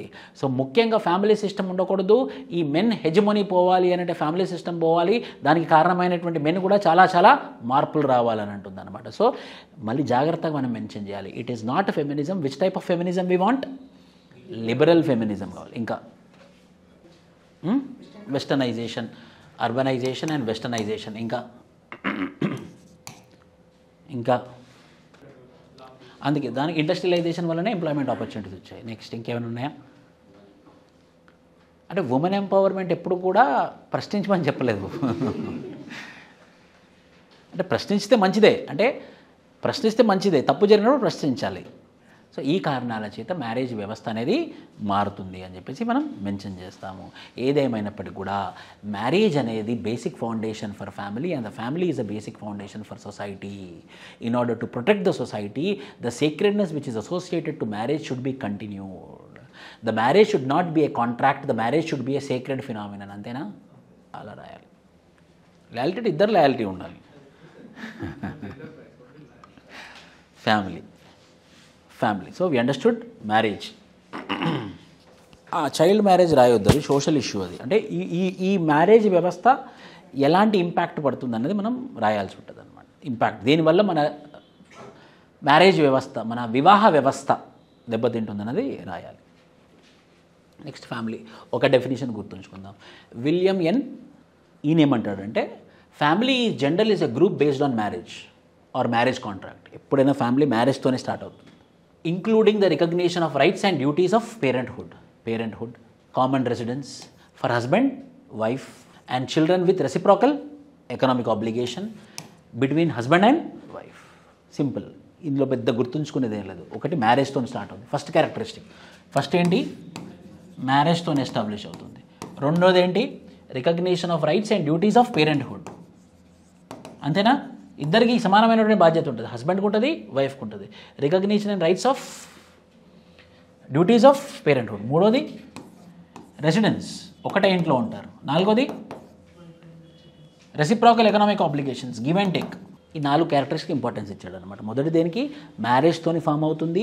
రెండోదేమో rights and duties of parenthood. మూడోదేమో రెసిడెన్స్. నాలుగోదేమో రెసిప్రోకల్ ఎకనామిక్ ఆబ్లిగేషన్. ఇవన్నీ ఉంటే దాన్ని ఏమంటాం మనం? ఫ్యామిలీ అని అంటాం. సో ఫ్యామిలీ అంటే మ్యారేజ్తో స్టార్ట్ అవుతుంది, పిల్లలకి రెస్పాన్సిబిలిటీ ఉండాలి, ఒకటే రెసిడెన్స్లో ఉండాలి, ఎకనామికల్ రెసిప్రోకల్ ఉండాలి, బేస్డ్ ఆన్ స్ట్రక్చర్. ఇలా ఎన్ని రకాలైనటువంటి మ్యారేజెస్ ఉన్నాయి. సో ఫస్ట్ న్యూక్లియర్ ఫ్యామిలీ ఒకటి, జాయింట్ ఫ్యామిలీ ఒకటి. న్యూక్లియర్ ఫ్యామిలీ అంటే ఏంటంటే పెళ్ళితోని ఫామ్ అయి పిల్లల దాకా కలిసి ఒకటే ఇంట్లో ఉంటే, ఒకటే రెసిడెన్స్లో ఉంటే దాన్ని మనం ఏమంటాము? న్యూక్లియర్ ఫ్యామిలీ అని అంటాం అన్నమాట. జాయింట్ ఫ్యామిలీ అంటే ఏంటంటే పెళ్ళితోని ఫామ్ అయి వాళ్ళ పిల్లలు కూడా మోర్ దాన్ 2 జనరేషన్ అనే పదము. జాయింట్ ఫ్యామిలీకి పదం ఏంటి? More than 2 generations. Nuclear family 1 generation or maximum 2 generation. ఇద్దరు కలిసి ఉన్నా కూడా న్యూక్లియర్ ఫ్యామిలీయే, వాళ్ళ పిల్లలతో కలిసి ఉన్నా కూడా nuclear family. More than 2 generations అయితే జాయింట్ ఫ్యామిలీ. సింపుల్ డెఫినేషన్ అనమాట. 2 కన్నా ఎక్కువ జనరేషన్స్ కలిసి ఉంటే దాన్ని మనం ఏమంటాము? జాయింట్ ఫ్యామిలీ అని అంటాం. ఇంకో పదం ఉంటుంది, మీరు వినే ఉంటారు, ఎక్స్టెండెడ్ ఫ్యామిలీ అని. ఎక్స్టెండెడ్ ఫ్యామిలీ అంటే మా పేరెంట్స్, నేను, మా పేరెంట్స్ పిల్లలు అంటే నా బ్రదర్స్ హారిజాంటల్గా ఎక్స్టెండ్ అవుతారు. హారిజాంటల్గా ఎక్స్టెండ్ అయితే దాన్ని ఎక్స్టెండెడ్ ఫ్యామిలీ అని అంటాం అన్నమాట. లేకపోతే మా ఫాదర్ బ్రదర్స్, నేను నా బ్రదర్స్ కలిసి ఉన్నామనుకోండి, దాన్ని కూడా ఎక్స్టెండెడ్ ఫ్యామిలీ అని అంటాం. జాయింట్ ఫ్యామిలీ ఖచ్చితంగా 2 కన్నా ఎక్కువ, అంటే 3 నుంచి స్టార్ట్, అలా అయితేనే జాయింట్ ఫ్యామిలీ అని అంటాము. ఎక్స్టెండెడ్ ఫ్యామిలీ అంటే 2 జనరేషన్స్ అయినా కావచ్చు, 2 కన్నా ఎక్కువ జనరేషన్స్ అయినా కావచ్చు. కంజ్యూగల్ ఫ్యామిలీ కొన్ని బ్లడ్ రిలేషన్స్ ఆధారంగా ఫామ్ అవుతాయి. ఒకటేమో కంజ్యూగల్ ఫ్యామిలీ, ఇంకోటేమో కాన్సాంగ్వినియల్ ఫ్యామిలీ. సింపుల్. కంజ్యూగల్ ఫ్యామిలీ అని అంటే మ్యారేజ్ వల్ల వచ్చేటటువంటి ఫ్యామిలీలను ఏమంటాం మనం? కంజ్యూగల్ ఫ్యామిలీ అని అంటాము. With their children or without their children. దేనికి ఎక్కువ ఇంపార్టెన్స్ ఇస్తామంటే మ్యారేజ్ బాండ్కి ఎక్కువ ఇంపార్టెన్స్ ఇస్తాం. ఇక్కడ రక్త సంబంధికులకు మనం ఎక్కువ ఇంపార్టెన్స్ ఇవ్వం. ఎవరికి ఇంపార్టెన్స్ ఇస్తామంటే హస్బెండ్కి, వైఫ్కి, స్పౌస్కి ఎక్కువ ఇంపార్టెన్స్ ఇస్తాం. అలాంటి ఫ్యామిలీలను ఏమంటాం మనం? కంజ్యూగల్ ఫ్యామిలీస్ అని అంటాం. ఇంకో రకమైనటువంటి ఫ్యామిలీ దానిదేంటి? కాన్సాంగ్వినియల్. కాన్సాంగ్వినియల్ ఫ్యామిలీ, కాన్సాంగ్విన్ అంటేనే బ్లడ్ అనమాట. కాన్సాంగ్విన్ అంటేనే బ్లడ్ ఆధారంగా ఫ్యామిలీ ఎస్టాబ్లిష్ అయిందనుకోండి, దాన్ని మనం ఏమంటాము? కన్సాంగ్వినియల్ ఫ్యామిలీస్. సో 2 రకాలు, ఒకటి స్ట్రక్చర్ ఆధారంగానేమో 2, ఒకటేమో న్యూక్లియర్ ఫ్యామిలీ, ఇంకోటేమో జాయింట్ ఫ్యామిలీ. బ్లడ్ ఆధారంగానేమో 2, ఒకటేమో కంజ్యూగల్ ఫ్యామిలీ, ఇంకోటేమో కన్సాంగ్వినియల్ ఫ్యామిలీ. అంతేనా? ఆన్లైన్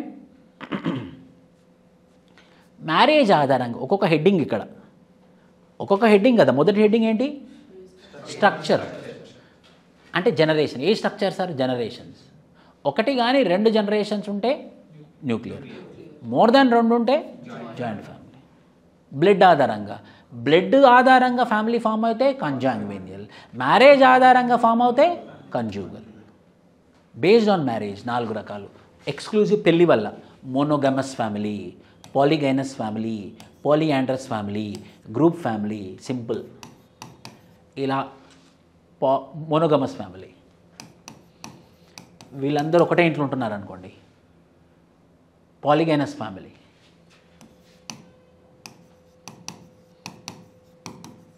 వీళ్ళందరూ ఒకటే ఇంట్లో ఉంటున్నారు అనుకోండి, పాలియాండ్రస్ ఫ్యామిలీ.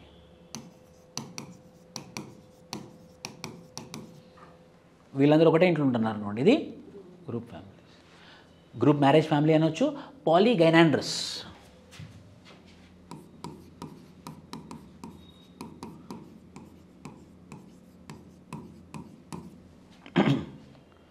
పాలిగైనాండ్రస్ ఫ్యామిలీ. పెళ్ళి ఆధారంగా ఎస్టాబ్లిష్ అయినటువంటి ఫ్యామిలీలు మోనోగమస్, పాలిగైనస్, పాలియాండ్రస్, పాలిగైనాండ్రస్. రెసిడెన్స్ ఆధారంగా ఎస్టాబ్లిష్ అయినటువంటి ఫ్యామిలీస్ ప్యాట్రిలోకల్. అంటే నా మ్యారేజ్, నేను ఎగ్జాంపుల్ తీసుకున్నాను, నా మ్యారేజ్ అయిన తర్వాత నేను వెళ్ళి మా నాన్నగారి ఇంట్లో ఉంటే దాన్ని మ్యాట్రిలోకల్. నా మ్యారేజ్ అయిన తర్వాత నేను వెళ్ళి మా మదర్ గారి ఇంట్లో ఉంటే దాని పేరు మ్యాట్రిలోకల్. బైలోకల్, నా చాయిస్, నాకు 2 అవకాశాలు ఉన్నాయి, ఇటనే ఉండొచ్చు, ఇటనే ఉండొచ్చు, అది బైలోకల్. అవాన్కులోకల్, అంకుల్ ఇంట్లో ఉంటే.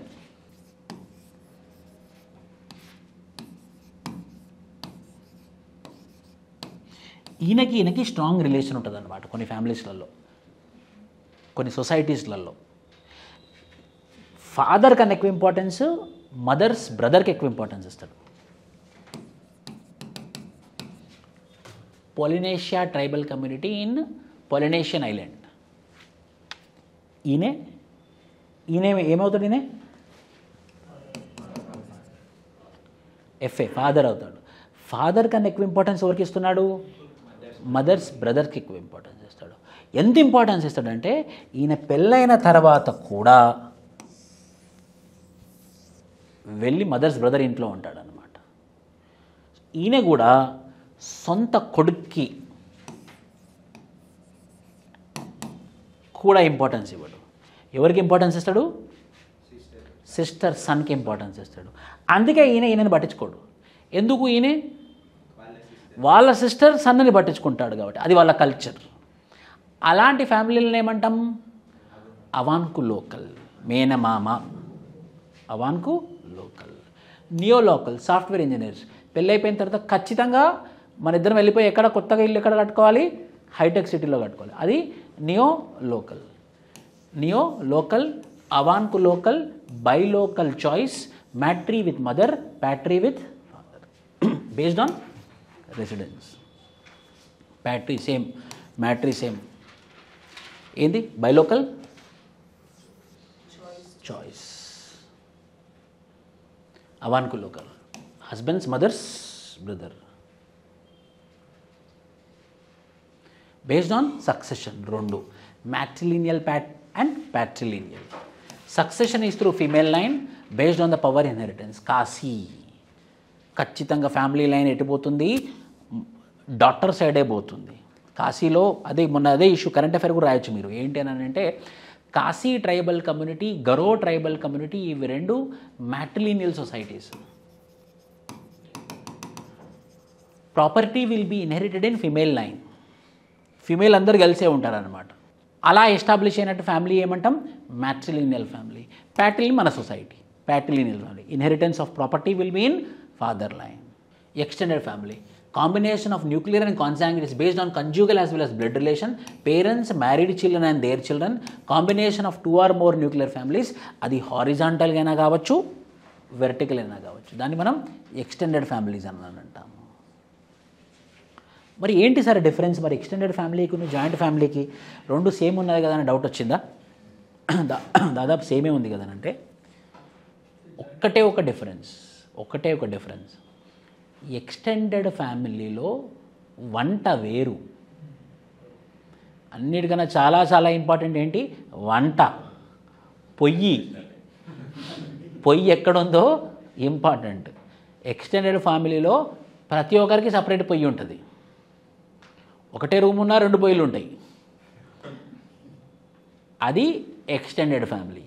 జాయింట్ ఫ్యామిలీలో ఒకటే పొయ్యి, ఎంతమంది అని ఉండండి, ఒకటే వంట ఉంటుంది. దాన్ని జాయింట్ ఫ్యామిలీ. అది మేజర్ డిఫరెన్స్ అనమాట. Completely based upon kitchen. రెండో డిఫరెన్స్ ఉంటుంది. Economic subsistence. జాయింట్ ఫ్యామిలీలో అందరూ ఒకటే ఎకానమీ మీద డిపెండ్ అయి ఉంటారు. Like Marwadis families depending on one shop. ఒకప్పుడు అగ్రికల్చర్ మీద కూడా అందరూ ఒకటే డిపెండ్ అయి ఉండే. అది జాయింట్ ఫ్యామిలీ. ఎక్స్టెండెడ్ ఫ్యామిలీ కలిసి ఒకటే బిల్డింగ్లో ఉంటారు, ఒకటే కాంప్లెక్స్లో ఉంటారు, ఒక్కొక్కరికి ఒక్కొక్క పోర్షన్ ఉంటుంది. బయట నుంచి చూసారా మీ అందరు కలిసి ఉంటున్నా కానీ వాళ్ళు కిరాయిలాగా కలిసి ఒక్కొక్కరు ఒక్కొక్క పోర్షన్లో కలిసి ఉంటారు. వాళ్ళ ఎకనామిక్ సబ్సిస్టెన్స్ వేరు, వాళ్ళ కిచెన్ వేరు. ఈ 2 కారణాలు. ఇంకో 3వ కారణం కూడా ఉంటుంది. వాళ్ళు ప్రార్థనా స్థలం. జాయింట్ ఫ్యామిలీలో కూడా అందరికి ఒక ప్రార్థనా స్థలం ఉంటుంది. అందరూ ఒకటే దగ్గరకు వచ్చి పూజిస్తారు. మన స్టార్ ప్లస్ సీరియల్ లాగా ఒకటేసారి వస్తారు. అది జాయింట్ ఫ్యామిలీ. లేకపోతే ఎక్స్టెండెడ్ ఫ్యామిలీ, మన తెలుగు సీరియల్ లాగా ప్రతి దానిలో ఒక్కొక్క పూజ గది ఉంటుంది. అదేమో ఎక్స్టెండెడ్ ఫ్యామిలీ. సో ఈ 3 మేజర్ డిఫరెన్స్ జాయింట్ ఫ్యామిలీకును ఎక్స్టెండెడ్ ఫ్యామిలీకి. జాయింట్ ఫ్యామిలీలో ఏమున్నాయి? ఒకటే వంట, ఒకటే ఎకానమీ, ఒకటే పూజ గది. Joint family, joint property, common kitchen, common roof అంటే ఒకటే ఇంట్లో common roof, common place of worship. Both extend joint families motivated by economic pragmatism and recognition society. But still ఒక బెనిఫిట్ ఏంటంటే ఇవన్నీ ఎక్స్టెండెడ్ ఫ్యామిలీ లేకపోయినా కూడా టుగెదర్నెస్ ఉంటుంది. బయటోడు వచ్చి కొట్లాడితే మాత్రం అందరూ గుంపు అవుతారు అనమాట. అది మాత్రం జాయింట్ ఫ్యామిలీలో ఉంటుంది, ఎక్స్టెండెడ్ ఫ్యామిలీలో ఉంటుంది. ఎకనామిక్ ప్రాగ్మాటిజం, వాళ్ళకి ఏ కష్టం వచ్చినా ఒకరినొకరు సహాయపడతారు. ఎకనామిక్ ప్రాగ్మాటిజం ఉంటుంది. This are the difference between same నేను ఏమని చెప్పిన extended family and joint family. Vertical more than 3, horizontal brothers. Features of joint family, common residence, common owner. ఎందుకు ఇది expected question. Joint family system అంతరించిపోతుంది, ఏ కారణాల చేత అంతరించిపోతుంది అన్నప్పుడు ఫస్ట్ జాయింట్ ఫ్యామిలీ అంటే ఏంటో తెలియాలి కదా. So common residence, common ownership of property, common kitchen. Presence of ఇవన్నీ presence of strict patriarchy. Presence of strict patriarchy ఉంటుంది జాయింట్ ఫ్యామిలీలో. ఒక పెద్ద మనిషి ఉంటాడు, ఆ పెద్ద మనిషి చెప్పినట్టే ఇంట్లో అన్నీ నడవాలి. ఆ పెద్ద మనిషి ఇంటెలిజెంట్ అయితే ఓకే, ఆ పెద్ద మనిషి మాత్రం కొంచెం రాంగ్ ఉన్నా కూడా మొత్తం ఫ్యామిలీ కొలాప్స్ అయిపోతుంది. Who is authorized to make all sorts of decisions. Sometimes he makes decision even without consulting others. So authoritarian structure contrary to democratic structure. Authoritarian structure. It has familistic organization, subordination of individual interest to, ఇది కూడా కారణమే కదా, subordination of individual interest to family interest. Family interest will prevail rather than there is lack of educational opportunities, child marriages, no widow remarriages, Parda system, lack of cultural autonomy, say in family matters. Thus it can be said that women are mostly suppressed individuals in joint family. Endukante strict patriarchy. Family tension is a common scene in joint family. Status of members in family is determined by age and position, not by his earning, not by his skill, not by his merit. చిన్నోడు ఎక్కువ సంపాదించినా కూడా పెద్దోని మాటనే వినాలి. Okay, చిన్న భార్య రానంత వరకు. ఒకసారి చిన్న భార్య వచ్చిందంటే the relation between father and son and fraternal relationship gets preference over conjugal. ఏది important? Blood relation important. Secondary relation ఎవరు? Conjugal relation. కంజూగల్ అంటే marriage relation. Joint responsibility, joint ownership and ritual practices. Authority in family is determined by principle of seniority. Equal attention to all members and mate selection by elders. Andariki equal attention to all members, but however mate selection by elders. ఇవన్నీ రాయాలి first. Joint family system రాసి joint family సిస్టంలో ఉన్నటువంటి characteristics ఇవి. Joint family system ఎలా అంతరించిపోతుంది? Industrialisation వల్ల అంతరించిపోతుంది, urbanisation వల్ల అంతరించిపోతుంది, globalisation వల్ల అంతరించిపోతుంది, ఫెమినిజం వల్ల అంతరించిపోతుందని మనం మెన్షన్ చేస్తాం. ఇంకా చట్టాల వల్ల కూడా సెక్షన్ 498 వేయాలా వస్తావా బయటికి అని అన్నప్పుడు, so there is no other reason. So there is first is impact of industrialisation. The family as a social institution is changing same as other institution. The changes differ in different degrees in different countries. ఇందులో increase in production ఏమవుతుంది? ఇండస్ట్రియలైజేషన్లో ఉన్నట్టు ఒక గంట ఎక్కువ పని చేస్తే వాడు incentives ఇస్తానన్నాడు అనుకోండి, మనం ఫ్యామిలీని వదిలేసి పని చేస్తూ ఉంటాము. So increase in production. ప్రతిదీ కన్జంప్షన్ ఓరియంటెడ్. ఏదైనా కూడా కన్జంప్షన్ ఓరియంటేషన్ ఉండడం వల్ల మన మనస్తత్వం కూడా మారుతుంది. కొంత మనుషులు మంచోళ్ళే ఉంటారు, కానీ ఆ చుట్టుపక్కల ఉన్నటువంటి వాతావరణాల వల్ల మారిపోతారు. More income and money economy. Increase in job opportunity. ఇంతమంది ఆపర్చునిటీస్ లేకుండే ఖచ్చితంగా నాన్న చెప్పినట్టు ఉండాలి, నాన్నగారి వ్యవసాయంలోనే ఉండాలి అని ఉండేది. ఇప్పుడు ఏమైంది? బయటికి ఎక్కడైనా కూడా పని దొరికే అవకాశం ఉంది కాబట్టి we can come out. Migrations, increase in technology, increase in market orientation, appetite for excellence, working women increase. Technology ఎలా కారణమైంది? బట్టలు పిండుకునేటోళ్ళు కలిసిమెలిసి, ఇప్పుడు ఏమైంది? అందులో మిషన్లు వేస్తే అయిపోయేది. Increase in technology. Impact on family. Family is easy to be the unit of production. Production moved out of the home. Economic security of the family has become more tenuous than had been before industrialization. Now it depends on his quality of performance of his work. Industrialization. ఒకప్పుడు ఎక్కడ ఏమని తిరిగినా కూడా ఏం చేసినా కూడా చివరికి రాత్రి మళ్ళీ ఇంటికే వచ్చేటోడు. వేరే ఆపర్చునిటీస్ లేకుండే, వేరే దారులు లేకుండే. ఇప్పుడు ఎక్కడైనా జాబ్ దొరికే అవకాశం ఉంది, చాలా అవెన్యూస్ ఎస్టాబ్లిష్ అయినాయి, ఎక్కడికి వెళ్ళినా పని దొరుకుతుంది. ఇప్పుడు కొందరు ఉంటారు, మా ఫ్రెండ్ వాళ్ళ ఇంటికి వెళ్ళిపోయి నేను ఉంటానంటే వాళ్ళ పేరెంట్స్ ఎందుకు రానిస్తారు? కొందరు పిల్లలు మా ఫ్రెండ్ వాళ్ళ ఇంటికి వెళ్ళిపోతే మా ఫ్రెండ్ చూసుకుంటారు అన్నారు, వానికి వెళ్ళే దిక్కు అంటే అంటారు. Occupational opportunities increased which led to reach for good job eventually led to joint family.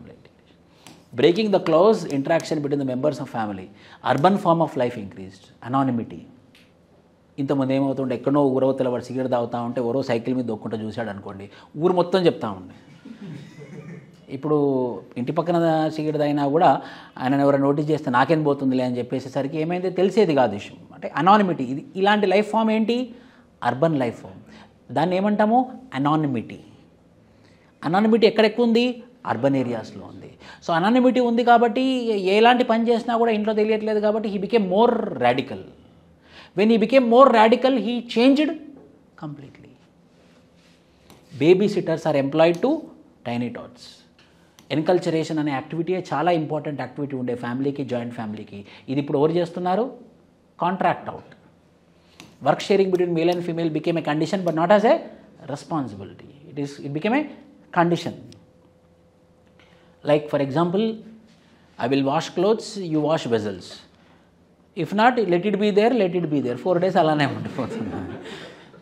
Urbanization. Individualism as a norm. Appetite for better living conditions. Appetite for better living conditions ఉన్నప్పుడు ఎందుకు ఇంకా జాయింట్ ఫ్యామిలీస్లో rural ఏరియాస్లో ఉండొచ్చు. అక్కడ చాలా బాగా education ఉంది, హెల్త్ ఉంది, హాస్పిటల్స్ ఉన్నాయి, శానిటేషన్ ఫెసిలిటీ ఉంది, డ్రింకింగ్ వాటర్ ఉంది, ట్యాప్ వాటర్ ఫెసిలిటీ ఉంది. So they are coming out. Socio cultural heterogeneity. Formality has become a norm. Cultural change or culture shock. Unconcerned attitude. ఇవన్నీ మనం ఎవరు పట్టించుకోరని చెప్పేసి people are coming out from the joint family system as well as from rural areas. ఇలా family system మీద impact అవుతూ వచ్చింది అని మనం చెప్పుకుంటాం అన్నమాట. ఇంకోటి ఫెమినిస్ట్ మూమెంట్స్ కూడా, ఒకటి రాడికల్ ఫెమినిజం, ఇంకోటి లిబరల్ ఫెమినిజం మీకు చెప్పాను. So liberal thoughts, social empowerment, economic independence, rights orientation, against social evils. ఇది మంచి పాయింట్. బట్ కొన్ని అగైన్ సోషల్ ఈవిల్స్ ఉన్నాయి. ఏంటి, ఫర్ ఎగ్జాంపుల్ ఇప్పుడు జాయింట్ ఫ్యామిలీ సిస్టంలో వాళ్ళకి నచ్చిన వాళ్ళని, పెద్దలకు నచ్చినటువంటి వాళ్ళనే పెళ్లి చేసుకోవాలి, అది ఏ కారణమైనా సరే. అదొక సోషల్ ఈవిల్ లాంటిది. ఎప్పుడు వాడు వచ్చేవాడు మంచోడు కాదు, కాకపోతే అయి ఉంటాయి. Traditional norms and towards rational thinking, egalitarianism fights for constitutional rights. ఇవన్నీ దేని వల్ల వచ్చాయి, ఫెమినిజం వల్ల వచ్చాయి. Impact decision making power is shared by women in family.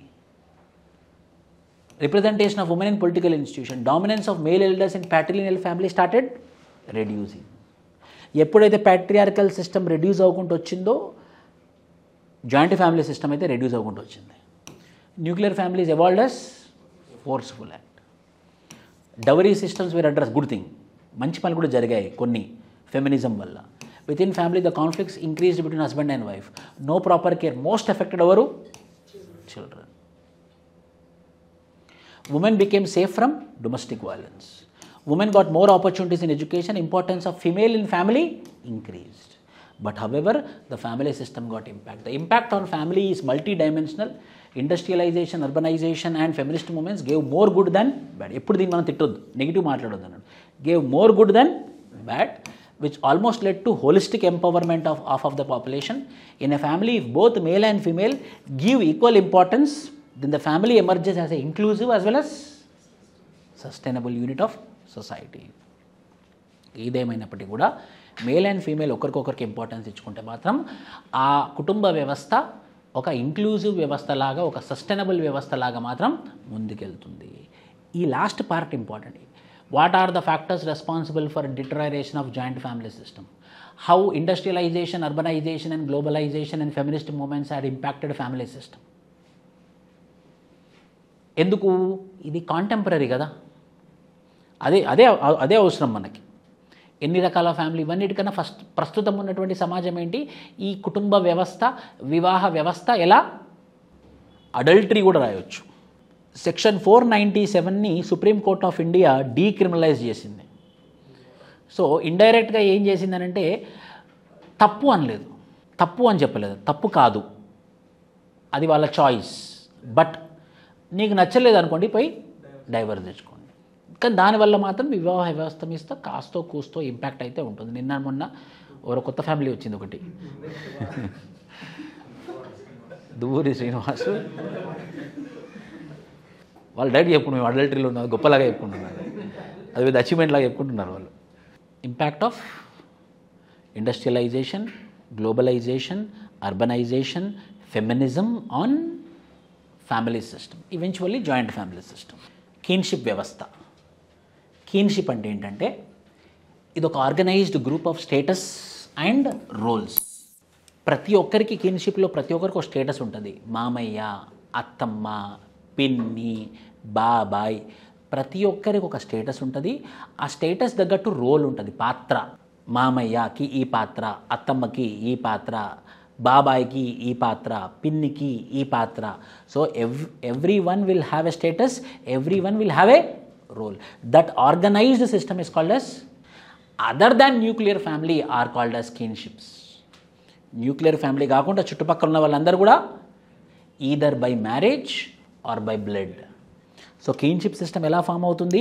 రెండు విధాలుగా ఫామ్ అవుతుంది. ఈ రెండు కాకుండా ఏదైనా విధానం ఉందా? మూడోది, ఈ రెండు కాకుండా వేరే విధానంతో ఎవరైనా మనకు బంధువులు అవుతారా? ఇంకొవరు మనకి బంధువులు అవరు. ఒకటేమో మ్యారేజ్ వల్ల అవుతారు, లేకపోతే బ్లడ్ రిలేషన్ వల్ల అవుతారు.